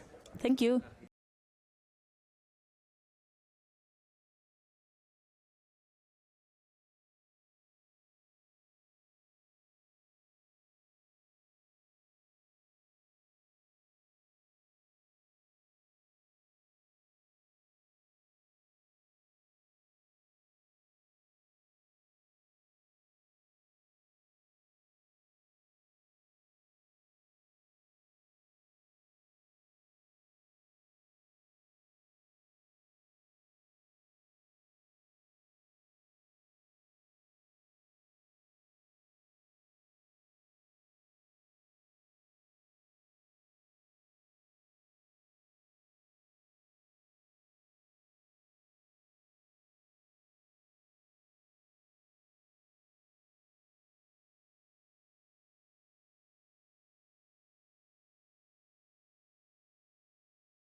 Welcome back. I hope the coffee break helped and you got some contacts. Now we'll move into our second part of the forum and third session. It's titled Future of Work and Industry, where we'll discuss Industry 5.0 and the skills needed for the next wave of innovation. Exciting topic, right? Let's introduce our next set of panelists. We count on expertise of Massimiliano Dragoni, who is Senior Policy Officer at the European Commission and Policy Advisor at Associazione Fabbrica Intelligente della Lombardia. We'll also have the point of view of Hassan Susen, founder and CEO at Hybrid Core, founder at Beyond the Horizon ISSG, and European AI Alliance member. And Lars De Nul is also joining, Deputy Head of the Industry 5.0 and AI in Science Unit at the European Commission. First, we will start with Massimiliano Dragoni, who will explain to us the future of work in the European Union context. I give you the floor, Massimiliano. Yeah, okay. How do I put, okay, whoa, can you make it a bit bigger?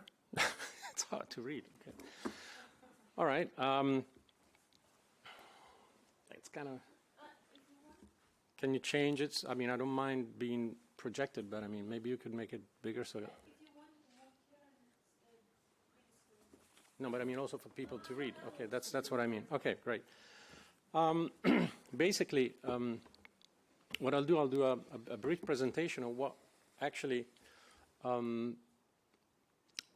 digital skills and future skills matter, seen from a perspective which is not necessarily the public administration's perspective, but it's a perspective of what can be found in several studies which have been carried out over the last, say, 12 months In particular, there has been a study which I appreciated very much, which has data, which I'll utilize in this presentation, and showed how, which is the McKinsey report 2024 on digital skills and AI automation introduction in the workforce, which provides us with some hints on where the, let's say, job opportunities, skills required, and particularly, let's say, the future work will go over the next, let's say, decade or so.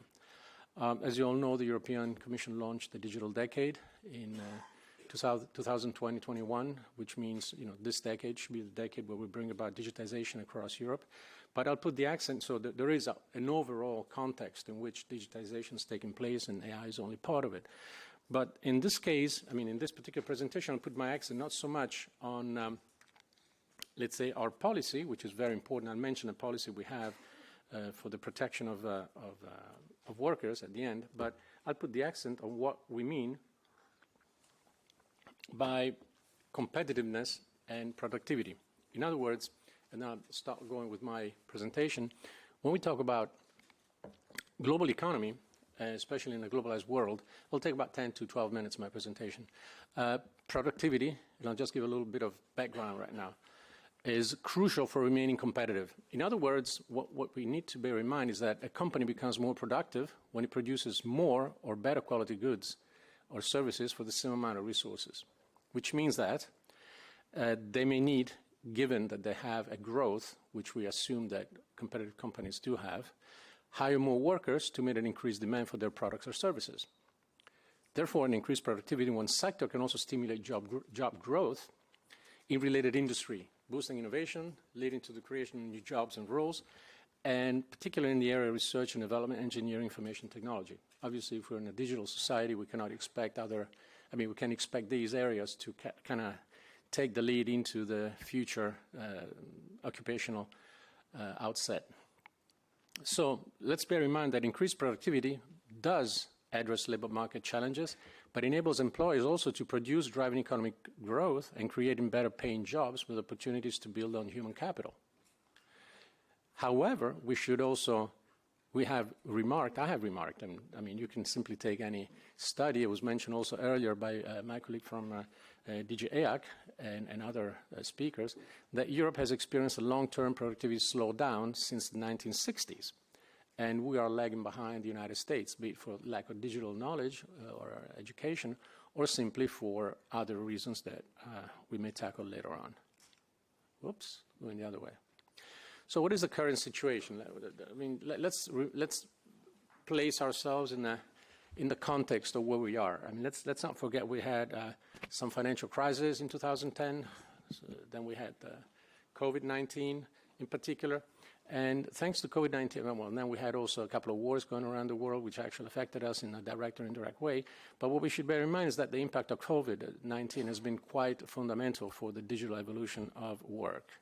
Around 3% of the working population voluntarily or involuntarily exited, so changed their occupational categories, changed job, either gave up their job or decided to change job between 2019 and 2022, which is more than triple the historic average.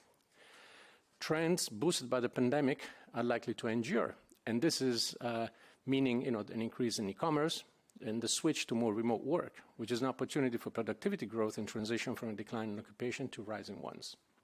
Meaning nowadays, I'd say about 20% of the population, of the working population, does use teleworking one way or another. And that's become part of our daily routine or weekly routine, which has allowed us to gain savings in terms of time, which is not necessarily converted into working time. It can be leisure time, meaning you don't take 45 to an hour to get to work, but during that 45, 1 hour, maybe you take care of your kids, you watch a video, or you talk to your friend or whatever. And that's additional time that some workers have at hand by teleworking that can be translated into non-productive or productive aspects of their previous work. Wasn't productive before, but it's not increasing productivity today necessarily. So automation technology has a potential to revive productivity growth and allows economies to solve some of today's labor market challenges, presenting opportunities for high productivity growth and a faster occupational transition. What I mean by occupational transition is when you change job, or simply you lose your job and you have to find a better job or another job. So that's, you know, a nice word to put, you know, job change. Last, the faster technology adoption in the EU can bring a productivity growth of roughly 2 to 3% per year, however, requiring some 12 million occupational transitions in the coming 6 years. So between now and 2030, we'll have probably up to 12 million job changes, be it voluntary or involuntary, happening across the EU. And this is kind of like a conservative estimate. So what are the emerging work profiles in coming years? Well, of course, STEM, so science, technology, engineering, mathematics, and health professionals will grow dramatically. I mean, up to 17 to 30% between this year and 2030. These are data coming from these studies, in particular the McKinsey study, which actually did a lot of interviews and focused on 12 member states, so out of the 27, but the more, let's say, representative ones, and then simply extrapolated that to the rest of the EU. So I give it a reliability of approximately 85 to 90%. So between 17 and 30%, and adding around 6.5 million new positions in these areas in Europe by then, by 2030. Jobs for health aides, technicians, and wellness workers will continue growing by 20 to 25% between 2024 and 2030. And I mentioned this later on. This is the aging population which matters. And aging population does not really need only technology, also needs care, and care can be empathy, can be, let's say, adaptability, capacity to communicate, and I'll get back to that later on. Jobs in management, construction, creative and arts management, and transportation services is also expected to increase by about 8 to 9% in the coming years. However, about 30% of current work activities could be automated by 2030.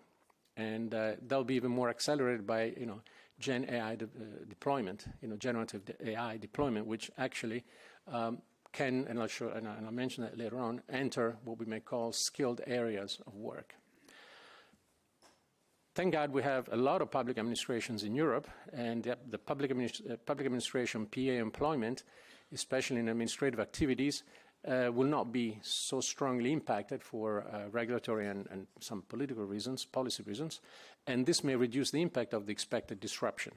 However, jobs in areas such as food services, production work, customer services, sales, and office support will continue their decline until 2030. So what is the expected disruption in the future of working? Generative AI will replace about 27% of the hours worked in Europe and 30% of the hours worked in the United States as of today. So let's say 2024, 2025, if things go as they are going now. By 2035, these figures, by 2030, by 2035, these figures could rise to 45% in Europe and 40% of the United States. That's quite, you know, hours worked. That's quite it's a potential. I mean, I don't think it will happen personally, but it is what it is. The potential for automation varies greatly across occupation, and for instance, automation in business consulting and legal professions could replace about 26% of its work by Gen AI. It's actually easy to understand when you have a possibility, when you have repetitive texts, like, I don't know, some legal offices, some notary publics, some consulting, which have to, you know, bid for work, and let's say the first part of the work is to do a recollection of the situation on the market, on pump on general data bases and all that. I mean, that could actually be quite repetitive, and just with slight modifications. And Gen AI, especially of the third generations we have now, can actually do quite a fine job at that, the equivalent of a young analyst, and that's no surprise. So variations across EU has been remarked that are driven by two factors. One, the differences in the structure of employment and wage levels. For instance, oddly enough, occupations with high technical automation potential would be heavily affected. So, for instance, jobs which already have a highly, let's say, some relatively modest to high technical skills involved. And why? Because they earn higher wages, and this gives companies in general an economic incentive to automate. In other words, having a Gen AI or equivalent automation in their business will actually lower costs on the longer term. Whereas lower wage jobs will be less affected by automation of work. So, for instance, janitorial work or let's say, garbage pickup work because, simply Gen AI is too expensive for the wages they'll be replacing. So that's, in a way, keeps the very lowly skilled work layers actually more protected than the middle ones. Something which is very important, however, in the say, well, someone else will talk about this, but the Industry 5.0 as well as the future of our digital societies, that complementarity of human and machine will be critical for the future of work, pretty much all across the board. So, areas of potential work evolution in Europe. Well, there are three elements which contribute right now, main elements. Of course, there are more. Could be linked to a foreseeable occupational demand in the coming decade. One is the net zero impact action, so in other words, the Green Deal in all its forms. Two is aging demographics, and three is e-commerce. Net zero actions increase demand for work and lead to occupational transition in both Europe and the States, because these great areas, so both us and the United States, have committed to achieve net zero emissions by 2050. Let's see whether that'll be possible, but let's assume that they'll happen. So thanks to regulatory and investment commitments to the zero net transition, it would lead to a structural shift in the labor market by 2030 and beyond. So we're talking about somewhere in between 3 million jobs displacement by 2030 in the areas of carbon-intensive industries such as oil, gas, and coal. Let's remember there are some countries in Europe which still utilize a lot of coal and have coal mines actually working still today at full speed.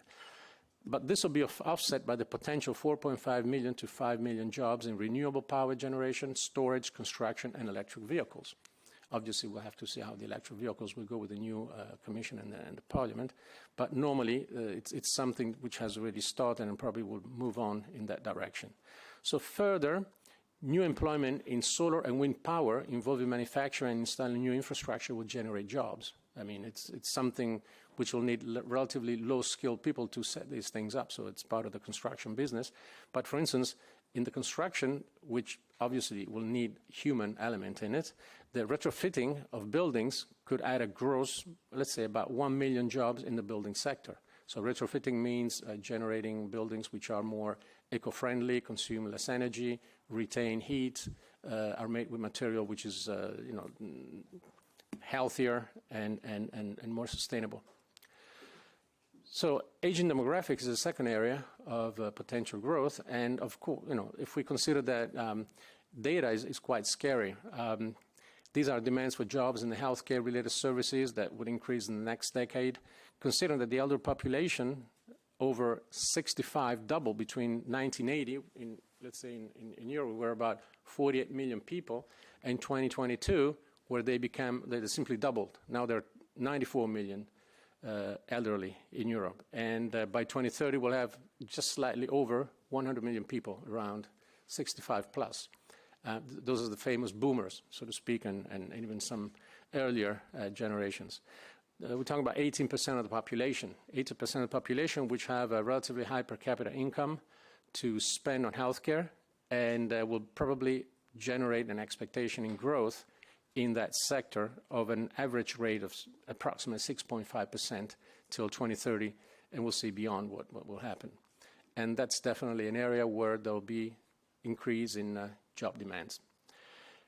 Last, e-commerce, the growing e-commerce spending, which has been, let's say, boot-started by the COVID-19 crisis, will affect occupational transitions by means of increased demand for logistics and warehousing jobs. Now, you've probably seen you understand, if you just know how many logistics centers there are in Europe for Amazon alone, you'll be startled. We're talking about a few dozens, up to 100. So imagine people working there. Of course, there's a part of the work which is managed by robots, but still everything, logistics, management, controls, and all that requires quite a bit of occupation. And so it's an increasing demand for, increased demand for logistics and warehousing jobs, while let's bear in mind that there will be a decrease in demand for in-store occupations. So the famous shops in the corner in the neighborhood and in-store, like let's say let's call it the media market or the supermarket and things like that. So where you have in-store occupation, there'll be dropping in the future in terms of occupational numbers. Decrease in labor demand in traditional retail may be balanced by a similar scale increase in e-commerce. That's what we expect, but we'll have to see how the market will behave. So demands for skills, the current situation. So right now, this is an interview carried out on 2,500 CEOs or CTOs in companies and human resource managers to understand what companies are actually looking for right now, let's say in 2024. And they face that the main message is that most companies, be it in traditional or emerging verticals, face a skill mismatch, particularly in the technological, higher cognitive and social and emotional skills. That's an interesting part, the social and emotional skills. 30% of the companies' interviews report a very consistent shortfall in these critical areas. What the company says is that they have enough employees with basic cognitive skills and physical manual skills, but the shift towards service-based economy prioritizes higher cognitive and technological skills, and the rise of automation AI brings or calls for more technological expertise. So companies flag a significant shortage in advanced IT skills and programming, as well as advanced data analysis and mathematical skills. At the same time, social and emotional skills, which bring about adaptability and entrepreneurship, are key future needs for companies. So let's not think there is only technology that matters for the future. In the future, in those three, let's say, global, general areas that I mentioned earlier, for instance, in the healthcare and the aging population, definitely, let's say that the capacity to have emotional skills and adaptability do have and play a role. So workers need to be able to face disruption and embrace a culture of learning and flexibility, essential in co-working with automation and AI and technology in general. So new skills for a new era. I heard this morning that we're investing a lot in education, digital education. I'm very happy to hear that because new technologies require a new workforce skills. As a result of the digital economy, all new jobs from nursing to truck driving will have a digital component by 2030. I mean, an important component, not just simply changing the radio station or so. Some of the studies suggest that the work skills can be split in 5 general groups. So physical and manual, physical and manual, first level. Next level, basic cognitive. Next level, higher cognitive. Next level, social and emotional, and then technological. Physical skills would remain important in some sectors. So we're talking about, this decade up to 2030. But technological and social and emotional skills will be in high demand. Demand for technological skills could be up to a 25% growth in Europe by 2030 compared to 2024, so in the next 6 years.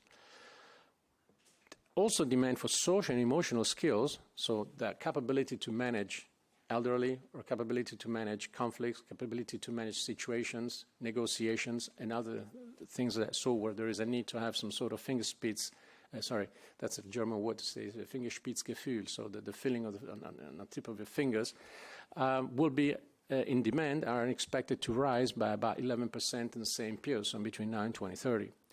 These skills are crucial in healthcare, managerial roles in an evolving economy that demands greater adaptation and flexibility.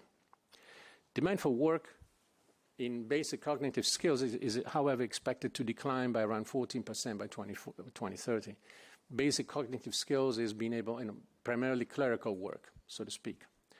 As I say here, office support or customer service role, which are highly susceptible to be automated or enhanced by AI. Demand for work with higher cognitive skills would also see a slight decline by 4% in Europe by 2030. Because jobs requiring advanced literacy and writing, as well as quantitative and statistical skills, would be declining by 19% because it could be attributed to the potential of automating activities with particular effect on the business support, so all the clerical support, all the desk search and all things like that, and the legal professions. However, an area will stay, and that's a very important one, which is creativity, is expected to remain high in demand with a potential increase of 12% in jobs by 2030. That, creativity in all its aspects, going from communication to real arts. Preparing for the future. So companies will be the main source of occupation in Europe. That's something we cannot escape. I mean, let's be honest about it. I mean, we need to have more competitiveness, more productivity, more companies which produce, let's say, income, which then can be taxed, and we can use that taxed income in order to generate some social support, some welfare for those that are not so well off with the new world that's coming. So we need to have strong companies and long-lasting companies. They are at the core of the European competitiveness. In the coming decade, they will need to transform and retrain their workforce to adapt to the new work landscape. I said also retain, because that's, retaining talent is becoming more and more the challenge of the century, because, as you know, when you have a talent and there is a shortage of talent, demand is much higher than the offer, and oftentimes you see employees with very good talent that switch one company to the next seeking for higher salaries, and that doesn't do the interest of any specific companies, and sometimes don't even add any value to the whole vertical of those companies or related sectors. So the decisions that are made today could help the companies boost both growth and human capital development and keep a competitive edge or an advantage in the automation and AI era. 3 areas that companies should be looking carefully at is that, first of all, companies need to understand the potential of these technologies and understand how they can fit, notably AI, but also other techs, in their business, and how AI and other technology actually can enhance business, because sometimes it may simply not be the case, or it may simply stay as they are. Then they should, too, plan a strategic workforce shift towards readiness for this automation and AI era, in case they want to introduce it. So they have to, size in the workforce, and skills need to bridge the future talent gap. So they have to prepare, either hire or simply reconvert the internal, the employees that they have at hand, or the people that work with them. And 3, prioritize people development to ensure that the right talent is on hand to sustain the company strategy during all the transformation phases, including the CEOs. And retention is the name of the game, especially for, let's say, highly skilled and talented people inside the company.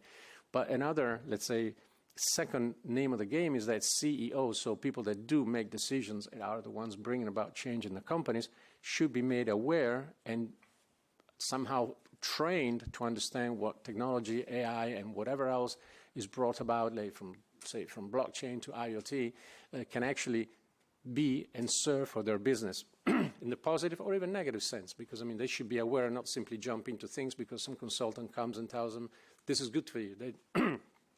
They need to be digital literate as well. So let me conclude by mentioning one EU policy on employment skills and poverty reduction, which is quite very important. And it's part of a plan which the Commission's presented in 2023 in Oporto to set out the ambition for a strong social Europe that focuses on new job skills and social inclusion. The plan has set 3 targets for 2030, and that is that at least 78% of people aged between 20 and 64 should be in employment in Europe. Currently I think we're not much beyond 60, and some maybe 64, 65 max. So it's quite an increase, and let's hope we can manage that. At least 60% of all adults should participate in training every year. So we'll be leveraging all the digital and other, even social skills and communication skills and empathy. Learn how to be able to listen and translate that into something valuable and worthy in the company or in the area or whatever business you're in.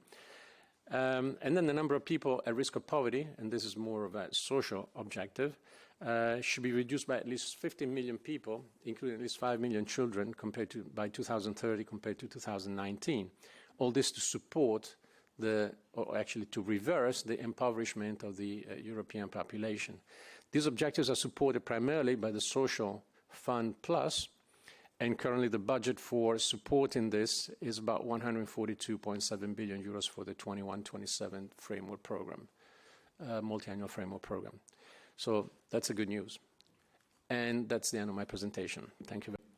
Thank you very much. I think that there are a lot of challenges ahead to address, but let's do some questions. The first one is for Lars. What is Industry 5.0 and how it's transforming traditional workforce roles to foster inclusivity? Yeah, thank you very much. I don't know whether I should introduce Industry 5.0 as a concept first. I can... Yes, please. I'll be very brief. Industry 5.0 is a concept that we developed at DG Research and Innovation, so the research part of the European Commission, around 4 years ago. And it's an extension of the Industry 4.0 concept, which by now is almost 15 years old. Industry 4.0 is the German concept of integrating new technologies in industry. So using Internet of Things, artificial intelligence, etc., essentially to increase efficiency and productivity, a very traditional idea of deploying technology. And when we were developing the Industry 5.0 concept, it was provoked by the realization that the world had significantly changed. We had the COVID crisis coming up at that point, and many things were shifting, and the things have shifted and continue to shift significantly globally. And we wondered, also in the face of declining European industry, with industry being offshored from Europe, and then a renewed focus also on a sort of strategic autonomy and the realization that we have to do some things in Europe ourselves, or have to be able to produce some things in Europe ourselves. Our question was essentially, what could this future of European industry look like? And we built it around 3 pillars. And I would say that the real added value of the concept comes in combining those pillars and seeing things holistically. The 3 pillars are sustainability, human centricity, and resilience. So we think in order for Europe to have an industry, retain industry, and maybe rebuild an industry, the longer-term perspective of industry has to be compliant with European values, and that is actually embodied in these 3 pillars. There's a whole bunch of evidence that we also consulted that indicates that people also think this is very important, and that this could actually address some of the challenges that European industry is already facing today. In terms of sustainability, this is quite self-evident, let's say, that there is a push towards greening. We'll see now what happens with the new Commission and the new term coming up. But it's clear that it is a direction that many companies are already going into. And we also have evidence from that. I'll talk a bit about that later. The resilience aspect is the aspect, of course, that we've seen very clearly during COVID, but that continues to be a factor in a very crisis-prone environment, especially for multinational companies. And there, it's really necessary that the company is configured in such a way that it can easily respond with the resources it has to changes and crises, which traditionally, if you look at how 90s industrial development went, was not done or was not considered a priority. And the third, and I think maybe most crucial or innovative aspect of the concept is the human centricity. And that is primarily actually, the primary evidence for that is basically that industry in Europe is having a hard time recruiting people. So there are many profiles, and these are not just like the highest level engineers, etc. There are many profiles that industry is unable to employ. We hear stories from German companies where they have basically the capital and the money to build entire plants, machinery, etc., and they can't find the correct operators for them because the guy has retired at 60 and there's nobody there to replace him, because also nobody is very interested in these jobs. And that also has to do with the image of industry as not a very future-oriented sector, but a sector in decline. We've also had a number of industrial scandals in Europe. Maybe we already forgot at this point, but we had Dieselgate, etc. And the industry is just not seen as a very attractive employer by young people. So something has to change there. And then on the other hand, there is the push from technology, as also my colleague has previously talked about. The idea that that entire factories would be completely automated by AI, by new technologies, etc. And in our evidence also shows that this is simply not true. As was also said before, the human factor is a very important factor, and that factor is creativity, it's innovation, it is the possibility to also be adaptable and to be resilient in changing contexts that could actually make or break an industrial company. So our proposal there in that context of the human-centric technologies is that technologies, rather than being pushed onto an industrial environment just to make things more efficient or productive as would be traditionally done, that technology development has to go hand in hand with the people on the shop floor. So the technology would assist the people so that they can actually maximize their added value, their human added value, and would be developed alongside the people on the shop floor, making sure that there is a maximization of the human involvement and of the technological potential, rather than trying to replace people with technology straight away. That's at the heart of this concept. That was a theoretical concept that was built from desk research, let's say, at one point. We developed it further. To our surprise, a bit, it was a very well downloaded paper that we first wrote, and there was a lot of pickup of that, and there are now many companies, also research institutes and think tanks, interested in this concept as a sort of North Star for where European industry will go, and also as a sort of guide for how to manage this twin, digital and green, and now it's also fair, digital, green and fair transition that European industry and of course European economy in general is going through. Now, to operationalize that and to put some meat around the bones, we have kicked off last year a community of practice, and that's a community of practice originally composed of 120 stakeholders, and they're stakeholders at large. So you have very large industrial companies, you have SMEs, you also have research and technology organizations. There are social partners included in that. And together with that group, we have set out to develop something that is now at this stage finalized, because we just yesterday had a big plenary meeting and an adoption of the deliverables there. And the deliverables are twofold. It's one, a more operational agenda for Industry 5.0 to see how an enlarged community of practice can help this further and can work and can inspire each other to make sure that the experiences from these transitions that are typically also already present in larger companies can also trickle down to SMEs and to the entire industrial EU landscape. And the other objective, very concrete one that we had, was to develop a sort of measuring tool called a learning and assessment tool that is a standardized tool that companies can use, big or small, to evaluate their performance on Industry 5.0 and to use as an inspiration for how they can transform further in that direction.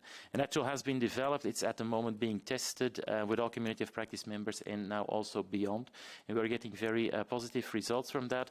One of the elements that we very clearly see there is that often the narrative, the sort of greenwashing narrative that some companies may have, can be at odds, and that is something that you can detect with this actual measurement that really gives you an idea about which direction we're going into. One of the objectives of the continuation of this community of practice that's very central is the continued development of a business case for the Industry 5.0 project. We hear from many of our stakeholders that that business case for them is self-evident. They say a company that is actually not doing Industry 5.0 now is doomed to fail within the coming 5 to 10 years. Some companies are very convinced, maybe some others are not that much, but we really want to have a very solid, concrete business case of saying these are the reasons you should adopt these practices. And in the end, what this boils down to is with possibly new investments coming up in industry. Also, we've had the Draghi report trying to enhance European competitiveness on that front. It's important to keep a longer-term perspective, and we should not just jump on the latest hype, have companies invest in that, because we're not sure that it will work out. We have limited funding to support industry with. Industry has limited funding to invest, so we need to make sure that we invest them in a smart way. And that needs this longer-term perspective as a North North Star for where industry could go. And that's basically what we try to do with Industry 5.0. So with that, and I apologize for maybe not being so short discussion, maybe could you repeat the question? Yeah, the question is how it's transforming traditional workforce roles to foster inclusivity across Europe. Thank you very much. So that is, I mean, as I explained, we have set up this community of practice, and the community of practice works to operationalize notably the human-centric pillar of Industry 5.0. And what that would mean in practice is that industry would aim to have safe and qualitative jobs that focus on the well-being of the worker. The worker is the central element in industry because it's a crucial component in exactly this resilience. It's a crucial component in knowledge for how to operate the system at the moment, but also to continue operating it and to change it in terms of ongoing transitions and global changes. So you need to have empowered and engaged workers that want to stay with you. Exactly as my colleague said, retention is really crucial, and also finding new people who want to work with you is essential there. So we need technologies, changes in industry through technologies need to enhance workers' capacities and to foster creativity. And in larger companies where they have setups for learning on the job, where they have bigger recruitment schemes, etc., these things are already very much happening. They know that they have to do it. They need to find the people. They have to retain the people with a very specific knowledge that otherwise will be lost, and they can't really function well without it. So for them, it's already a necessity, but it's much more difficult to do in the smaller companies and the SMEs. And as you know, of course, Europe is also characterized by having many, many SMEs in close networks.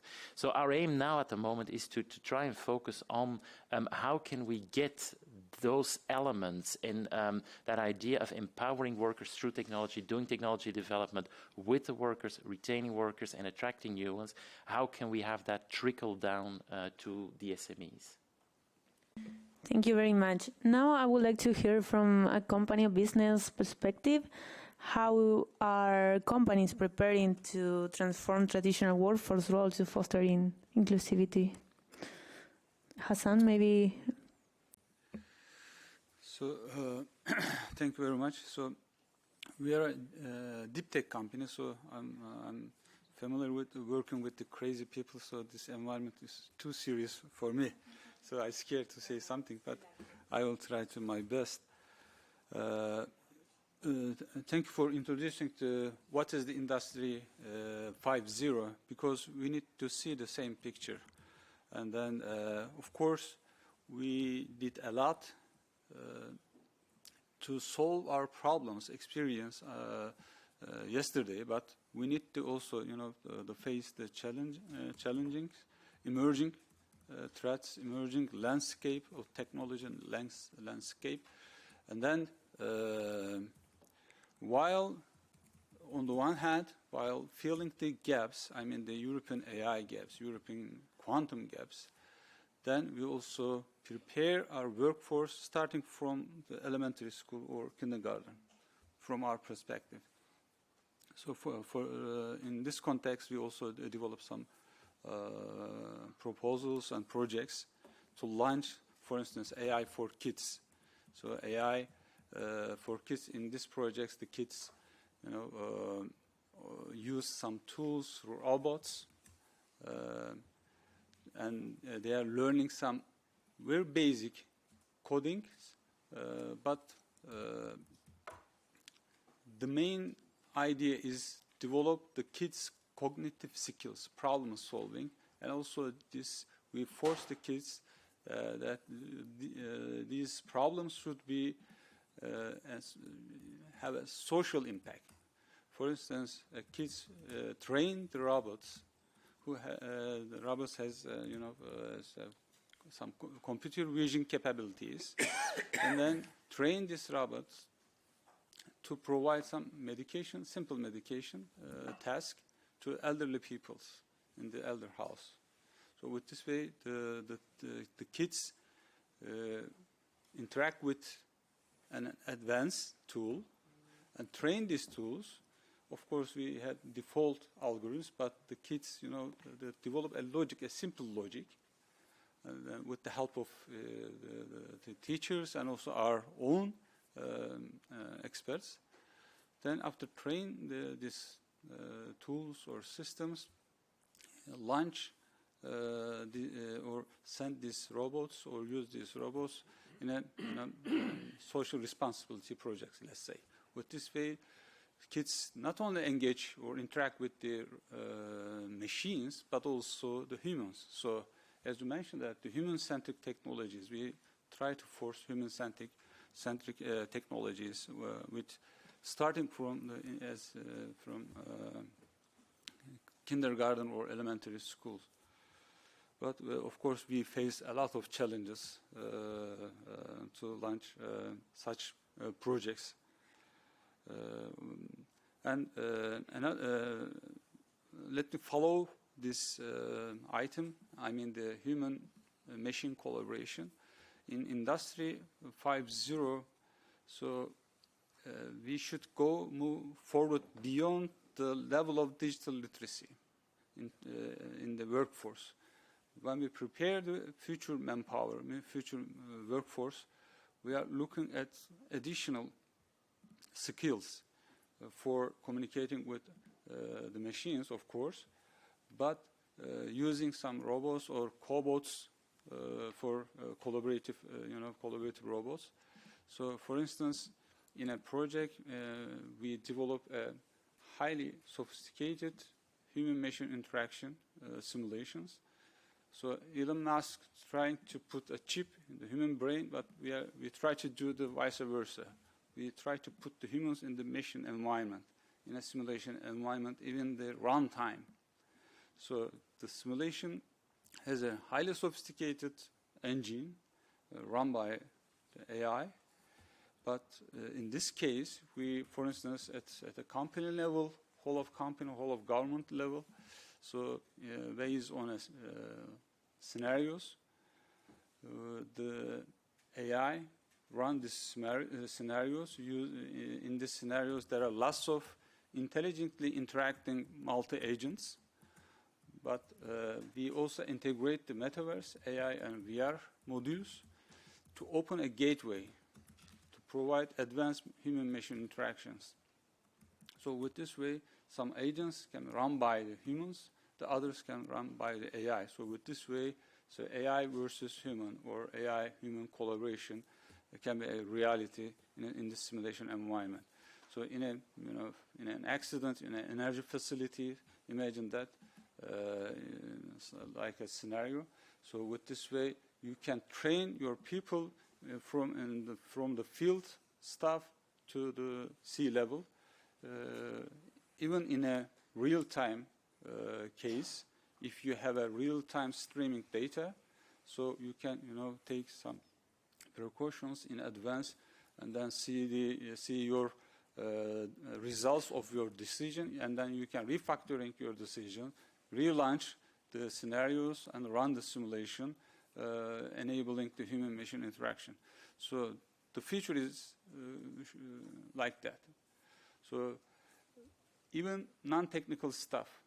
So we put at some edge that if anybody can use a smartphone, should be able to use our systems.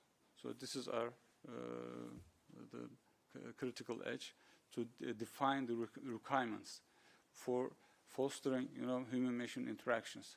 So behind the screens, so there is highly sophisticated technologies, but in front of the screen, the user interface is easy to interact with the machines.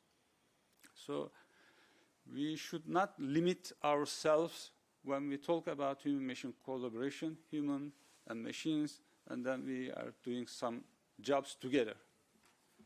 So we should go beyond this collaboration. So integrating AR, VR modules, simulations, not only for training purposes, but in real cases, we should use such systems if we are talking about Industry 5.0. So turning to inclusivity So I would mention that the hiring algorithms in HR are not free from bias. So if you think that is a really hard task to make such algorithms free from bias, so I do not agree with this, because the AI is doing highly sophisticated tasks. So, but the companies or governments or recruiters do not want to use such ethical AI applications for the sake of the profit, or to be selective based on their own requirements, can be not ethical. So inclusivity starts with the recruitment process. So, and then through lifelong learning and also on-the-job training, hands-on training. So of course then you can empower your staff to use, to develop, to benefit from such technologies. This is another story. So and then I need to open another window. So when we are recruiting the young talents, so there is no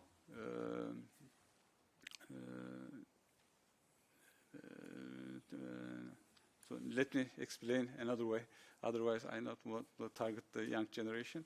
But after the graduation of the universities, so we recognize that before onboarding such young talents, so we need to force these guys get some additional, certificates, trainings, on-the-job trainings, or hands-on trainings, or before starting a recruiting process.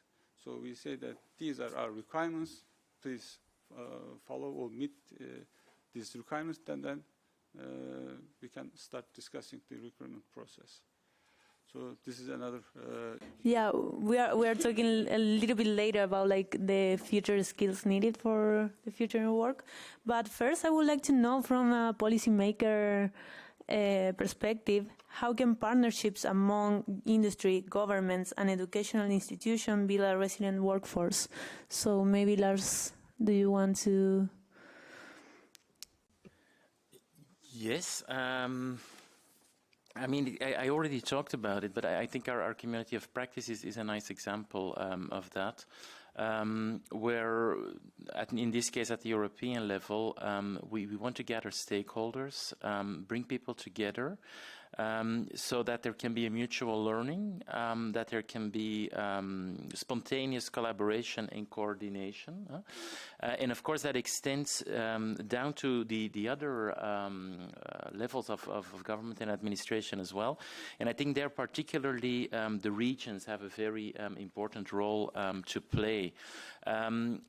There are enormous differences in terms of industry, not just industrial types, but also industrial development across the different regions in Europe. And very often the regional aspects of industrial connections between also suppliers of the larger companies, SME networks, etc., are really the heart of the fabric of European industry. And they have an important role to play in providing a direction and providing this mutual learning for innovation in towards the future. And one of the models that we're now exploring also with the community of practice is that of, I mean, I'm not sure you're aware, but we have digital innovation hubs which exist in the different regions in Europe. Some of them are partly funded by the European Commission as well. And they are initiatives that companies, private sector companies, can go to in order to help them with their digitalization process, with digital transformation. It's now also the case that at least one digital innovation hub in each member state, and in the bigger ones there are several, have a specialization in AI. So also for companies looking to adopt AI, they can go there. This is an interesting and successful initiative. Of course, it's relatively limited, but we are now looking at how can we have maybe similar such hubs, maybe extensions of the digital innovation hubs, but maybe also things set up by bigger companies in certain regions that can function as a hub for taking on board what is in our case the Industry 5.0 aspects that include this idea of human centricity. And it can also be about sharing best practices as to how to retain talent, get talent, evolutions that your company can go through to make that happen. So, I mean, I want to emphasize indeed this regional aspect is tremendously important also across Europe. Thank you very much. Massimiliano, do you want to add some insights on this topic, or we can just move to the other question? Thank you. I think Lars made a very clear point, and I think this community of practice, which is being set up at the Directorate General Research, is very important. As a matter of fact, I think it's something like that we should be doing. I mean, public-private partnerships are the name of the game for the next decade at least, and if we don't take on board the industry supporting, okay, let's bear in mind something. Companies, industries, whether it be large, mid-caps, even SMEs, their business is not being philanthropic, and they're not really there to worry about the social problems in Europe. They're there to make a profit and stay on the market, and they need competitiveness, they need productivity. That's what they're really concerned about. The role of the public is that of being there and supporting them for those things that they don't do themselves alone. And that's what the European Commission and also regional governments and governments should be doing in order to create the favorable environment, so the enabling environment for the companies to flourish and then reap let's say the fruits of the common private and public engagements. And each country, so each member state is slightly different in the way this issue is approached, let's say even in the startup area, you can see the many startups where we have quite a lot of talents in some countries don't work. In my country, Italy, it's a clear case. Most Italian startups made their best takeoff, not in Italy. In Europe, used to be the UK, now in some cases it's Holland, some cases it's France, but when they want to go for real money and grow globally, they go to the States. Or other countries which are now emerging are providing some funds, like Dubai. I mean, I was really surprised to see that 150 Italian startups were in Dubai. I mean, I got this info from the local consulate. So we need to allow financial, there is a whole scheme now with the European Innovation Council to ease the funding for SMEs, but even larger companies. I mean, the key issue here is to retain talents in order to be competitive and have financial support in order to be able to grow. And what I mean financial support doesn't necessarily have to be free money. Financial support can also be banks being a little bit more open and risk-taking. I know that Basel 4 coming up is not going to, or 5 I think by now, it's not easing this up. But I mean, we have to take some risks in order to stay competitive on the coming years. And companies are willing to take that risk if they have the bag covered by the public institutions and the banks. And the public institutions should be there in order to facilitate banks and the financial system to provide the investments and even the cash needed for these companies to stay afloat and even grow. So that's what I think. Thank you. Thank you very much. Now moving to new essential skills, I want to ask you, Hassan, what are the key skills workers need to thrive in today's digital economy? I give you the floor.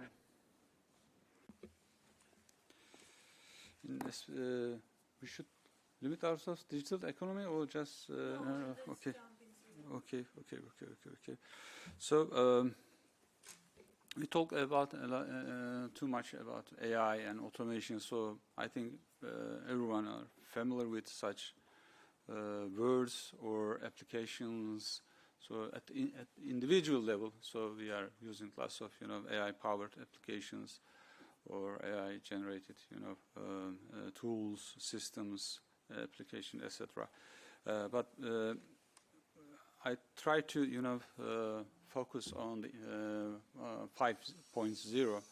So when it comes to industrial, another phase of revolution So we should be aware of, yes, there is an AI boom, but also new technologies are emerging, like quantum. So we are talking about, how to fill the European AI gap. So thanks to, the efforts to hold the European community, so the final launch an AI Act, etc. There are lots of, initiatives, efforts to foster collaborative research and development environments, funds, etc. We know everything, but we still have a gap.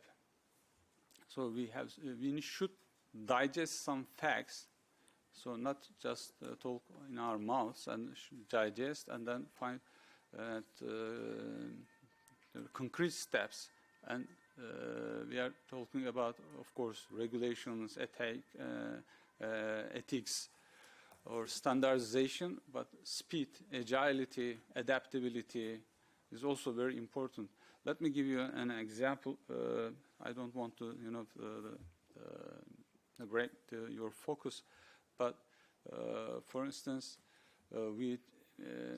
there are lots of approach from top to down, but when you try to find a way from down to top, it's very hard, sometimes impossible.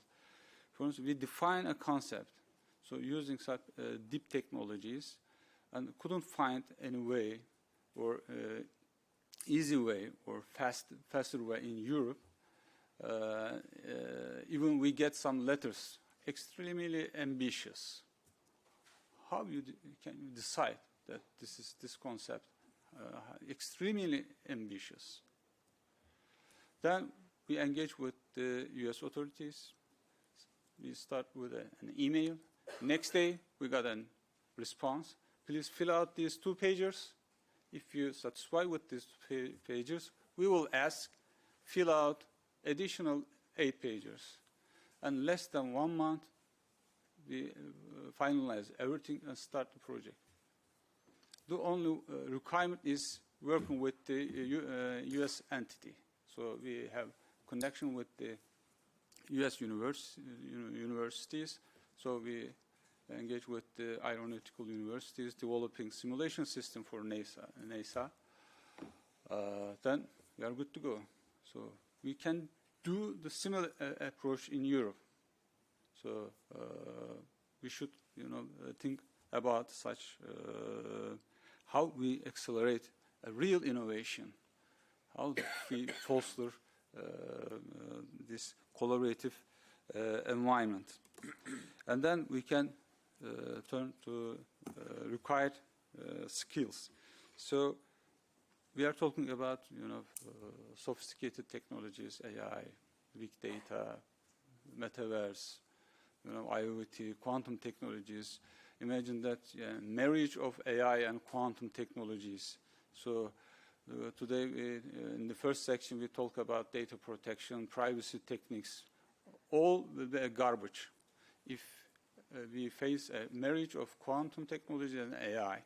So having quantum computing capacities and attackers, cyber attackers, let's say state sponsor or any hacker groups having such capabilities. So within 5 years, we will face these technologies or challenges as real challenges. So, and then in a similar room, we are talking about how we fill this, our quantum gap, etc.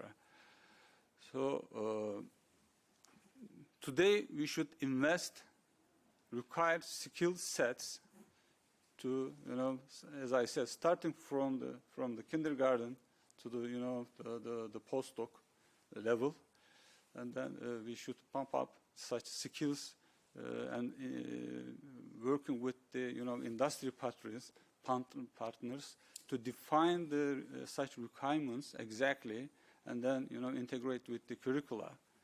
Then we won't be we won't ask the young graduate to get such certificate, to solve such challenges, and then we can start this discussion for recruiting you. So this is a big issue for industry players. So there, we faced the young talents having master degrees from very renowned universities. So they learn, of course, a lot. But when it comes to a real project-based, outcomes or innovation, so it's not easy to work with these guys. So it requires really huge training and investment during their journey in a company. If you are working with such technologies, I'm not talking about the other technologies. You can be an application developer, of course, a web developer. So there are lots of web developers. But if you sorry,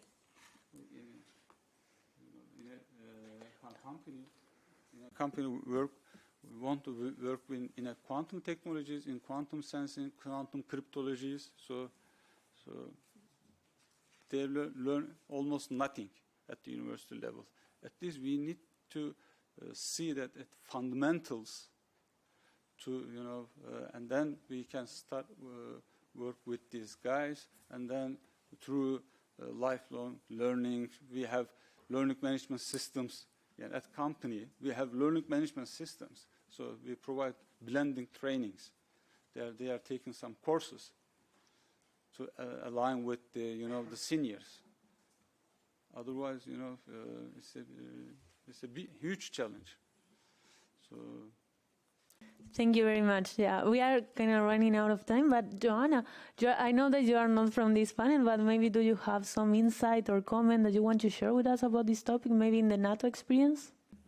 Yeah, so quantum literacy is also very important in the NATO context, and we are experiencing also lack of knowledge in this area, because quantum threat is one of the most important challenges nowadays, can threat to cryptography can compromise asymmetric algorithms and can compromise access to our computer systems and our data and integrity of our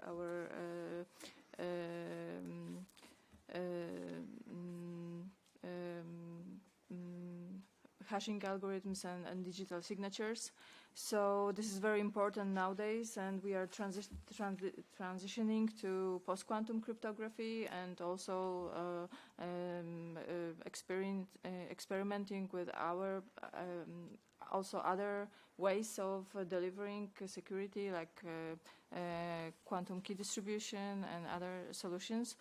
But also what has been mentioned, that this quantum literacy and providing this quantum literate workforce, but also knowledge to decision makers, because we don't know how these solutions can be used and what actually can be achieved with using quantum computers. And we need to prepare ourselves to use these technologies in 5 or 10 years, because quantum computers will not replace traditional computers. They will be able to solve problems that are not solvable but by the computers that we are using today. So they will be solving very difficult problems. And that's why we need to be able to experiment with them today and to get to know what they can be used for. And this is very important. And we need to spread this knowledge. We need to experiment with them. And what NATO is doing, we are trying to get involved with industry and get to know what problems of today we can be solving, but also what the problems of the future we can be able to solve, and what threats also these technologies are imposing to us. And we actually in the agency, we're also leading one of the groups of the Science and Technology Organization of the vulnerabilities of quantum technology. So we are trying to find out what vulnerabilities are related to these technologies. So what are the gaps in these technologies that can make that these technologies will not be available to us when we want to employ them. So what, for example, noises in the environment can make them make the opponents use them against us. And what are the other threat vectors that the opponents can use against us? These are very important when we we want to use, for example, quantum sensors, when we want to use quantum key distribution and other technologies. So this research is very important if we want to use this very, very important technology in this also important applications. Thank you. Thank you very much. So we heard many powerful insight right now, but I ask you, the public, if you have a question, it's your moment. Just one question, so we can move forward then. No? Okay. Next, I would like to introduce Fernando Casado, Project Director of Eficace, a company that works on strategies and sustainable development. Fernando will present the Manufacturing for All project. Yes, sí.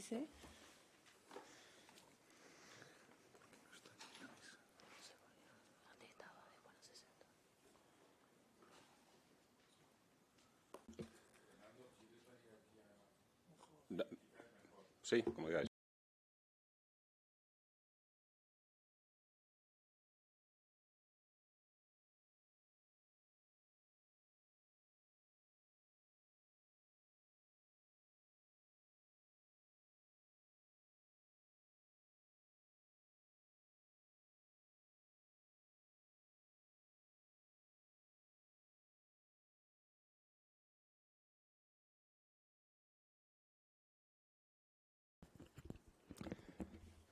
Yes. Okay. Thank you very much, Finnova, for inviting us for share with you all this presentation on our project. We have called this project Manufacturing for All, and in the aim of the Onils municipality, it was the needed to have the companies, the industrial companies of our municipality, to improve young people who have the skills, the digital skills the companies need. And then we think what we can do, what we can make the companies, us to the municipalities, to the council, what we can do, we can make training for the young people who have the digital skills the companies need. And then, we start to make this project. First of all, I want to explain a little bit about about Onil. Okay, Onil, we have around 7,800 population. Okay, and we are based in the toys industry and the dolls industry. Okay, and then we have around this industry. Different auxiliary industries, okay, but all moving around the dolls and the toys industry. And also we have some metallurgic industries, but only the metallurgic industries and the auxiliary industries are the companies who need people who develop, implement different digital skills in their process, okay? And then also we have agriculture and different industries and different economic sectors. Okay. Our situation, I don't know if you know, but we are in a tourist area, but Onil is in the inside of the province of Alicante. And here, I don't know if you can show, but we have a photo of the village, and the village is smaller than the 2 industrial areas we have in the municipality of Onil. Okay, if you look the surface of the municipality and the industrial areas are bigger industrial areas than the municipality. But then we need many persons to work in our companies. Okay, that is the first thing I want to tell you. This is some dates about the situation of the industries of Onil. Okay, 2 years ago we have around 550 companies, industrial companies in Onil. We focus the project in the young people between 15 until 35 years old, okay? And this was around 1,500 people. It was our target from this project. And the unemployers are around, the last month, around 14% of all the population, okay? And then we want to focus our project in all these people because we think they have a lot of digital skills, but the digital skills, and you have around this morning, the digital skills of these young people don't be focused in the industrial needs. They are focused gaming, social media, in different ways, and then we think, okay, what we can make. Then we start to speak with different companies of our municipality, and what do you think? What we can do to make the correct training for the young people to work in your company, but work in the best works you have, in the new jobs we are going to have, and the new jobs are, you have say, Industry 4.0. And now Industry 5.0.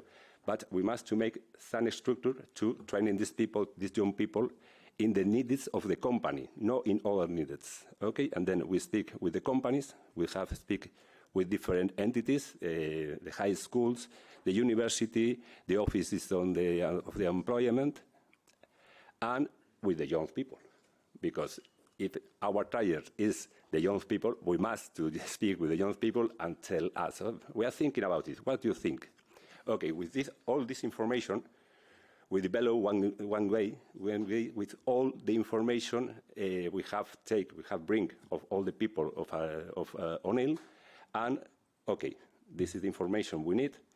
This is the steps we think we must make to have the correct training to the young people, and the young people have all the information and all the correct training to develop his professional career in the industry. In the industry, focus in the digital process, okay? And this is the guy.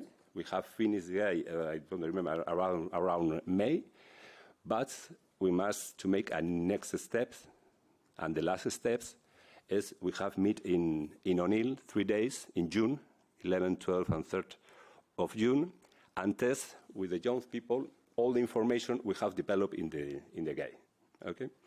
And then, well, I don't go into, you have here the things we have made that days, okay?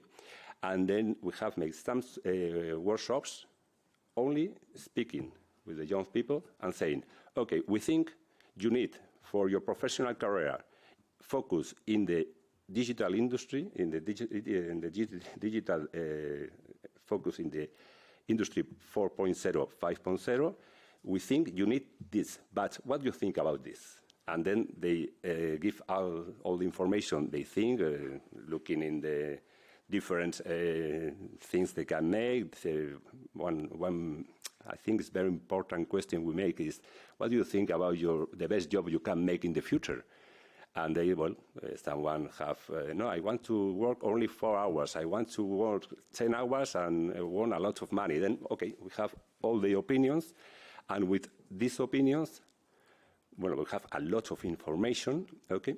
And then we finish these 3 days, and we check all the guy, we finish the guy, and then we give to the council, and they say, okay, here you have a guide to make some training with the young people and to use to know what the company needs and when the young people needs to her future to make his professional career.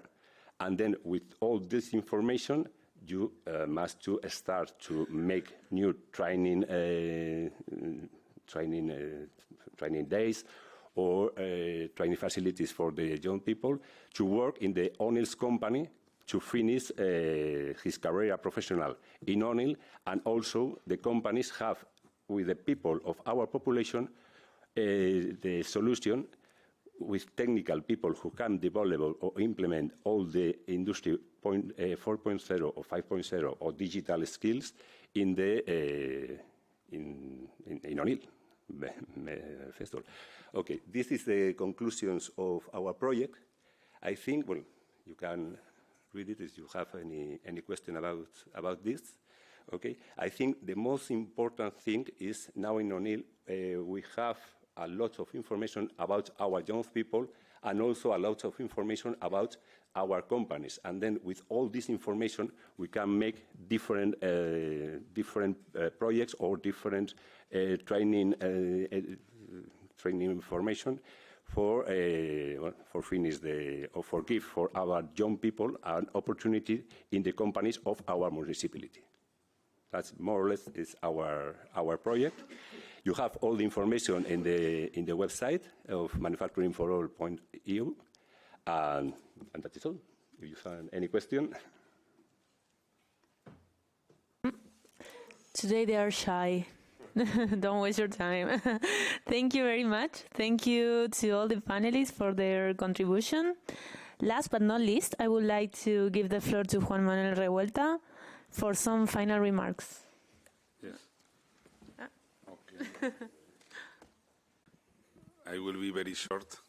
It's true that we started late this morning at 9:30, and we should finish at 1:30, but okay. At 1. No, but I mean with the 30 minutes. At any case, we are from a logistical point of view, we are trying to organize if someone wants to eat here in the canteen, but we will know later. Anyway, it has been a very inspiring forum, these future skills, and again, we have prepared some examples and to understand the EU funding roadmap, because we are in the right time. We have a new commission. Commissioners will have their audience into the European Parliament now in November. Then I don't know when we will have all the commissioners. They are nominated, but they have to be approved from the European Commission. And then I suppose some of the financial programs will restart. In the meantime, we are in the period, in the financial period open, where we combine Next Generation, Horizon Europe, LIFE, Interreg, Erasmus, Digital Europe. Okay, a lot of different doors to knock in the fields we have been discussing today. Digitalization, new skills, that means vocational training, education, but also around the future of industry, what we are talking of course, blockchain, of course, machine learning, of course, okay, a lot of different technologies that can help to improve that concept of reindustrialization, because after this Draghi report, that is a serious report, we should consider what's the role that Europe has to have in the field of, in this global world, and in the field of industry. And if it's not in the field with innovation and digitalization, I don't know if we will have a future industry arena in Europe. Okay, perhaps Europe will we are the first destination for tourists, but okay, we should do something more. That. In that case, we have prepared, okay, we have some different programs that I have mentioned, like LIFE program. Just some figures, 5,300 million euros for all what is circular economy, energy efficiency, and renewable energy, and climate change. What about in industry? How with digitalization we can improve and we can reduce the emissions, or we can be more efficient in energy. Even if LIFE is not, it's a program from the DG Environment and DG Climate, and is not for industry, it's for all the sectors. Okay, we have explained this morning what life eco-digestion is, and this morning about how to, from the organic waste from the agro-industry, we can manage better to produce biogas with the help of infrastructure that is infra-use, that is the depuration water treatment plant. I'm pretty sure that in O'Neill you have a depuration water treatment plant, and okay, we could reuse other organic waste to produce more biogas, reducing that the dependence of the energetic sector that is especially dramatic after the war Russia-Ukraine. It's because of that there is a program, Repower Europe, for innovative storage and production of, for example, biogas. Okay, and I explained that 18,000 depuration water treatment plants that are in all over Europe. Then that it means we can use in all the territory. There are other projects that I'm not going to, but yes, in Life Next Fumigreen, this is another project, 2.5 million, that we are running, that we are working in offer an alternative for the chemical pesticides. Okay, what's the link with digitalization, artificial intelligence, and training? Allow me to explain that is a project that that offer an alternative with the Fumigreen, means natural fumigant, no pesticides, no chemicals. Okay, how to train farm agricultors to use this solution that saves also money? Again, we are talking, and with artificial intelligence we can reduce the cost of the training. Okay, we have Horizon Europe, we have different projects. Now, artificial intelligence digitalization is every place. In every place, we are talking of the twin transition, green transition and digital transition. Okay, we did last week this is an Horizon Europe project, Rest for City, that of course offers micro accreditations and training for the people that do trainings about decarbonization in cities, in the field of wastewater, in the field of, for example, grey water, how to charge electrical vehicles, or green hydrogen. Interreg is another tool. Interreg, there are several projects that allow to exchange best practice in industrial regions about innovation. Now is open the Northwest Europe, the Interreg Sudoe, and others. Why not to work in that field? IVA is an Interreg digital project in the field of digital in agriculture. Again, digitalization in agriculture sounds so evident, but who is going to train the agriculture in how to use this tool in, for example, more energy efficiency in the irrigation or in whatever, okay? especially interesting is the single market program. It's from the DG Grow. We have an example. It was before that called CircoAx project. It's one of the projects. Is there behind. You have the website. It's one of the projects we are working more. It's in the field of sustainable fashion. Sustainable fashion. We have now 4 projects, ongoing projects. One in finance from the European Institute of Technology. We are launching and creating a new incubator in-house, where if someone here in this meeting room knows a company that provides solutions in the field of artificial intelligence or digital or digitalization to improve a better sustainable fashion, it can be nice. Especially in Alicante, they have suffered a lot with the decrease of the textile industry.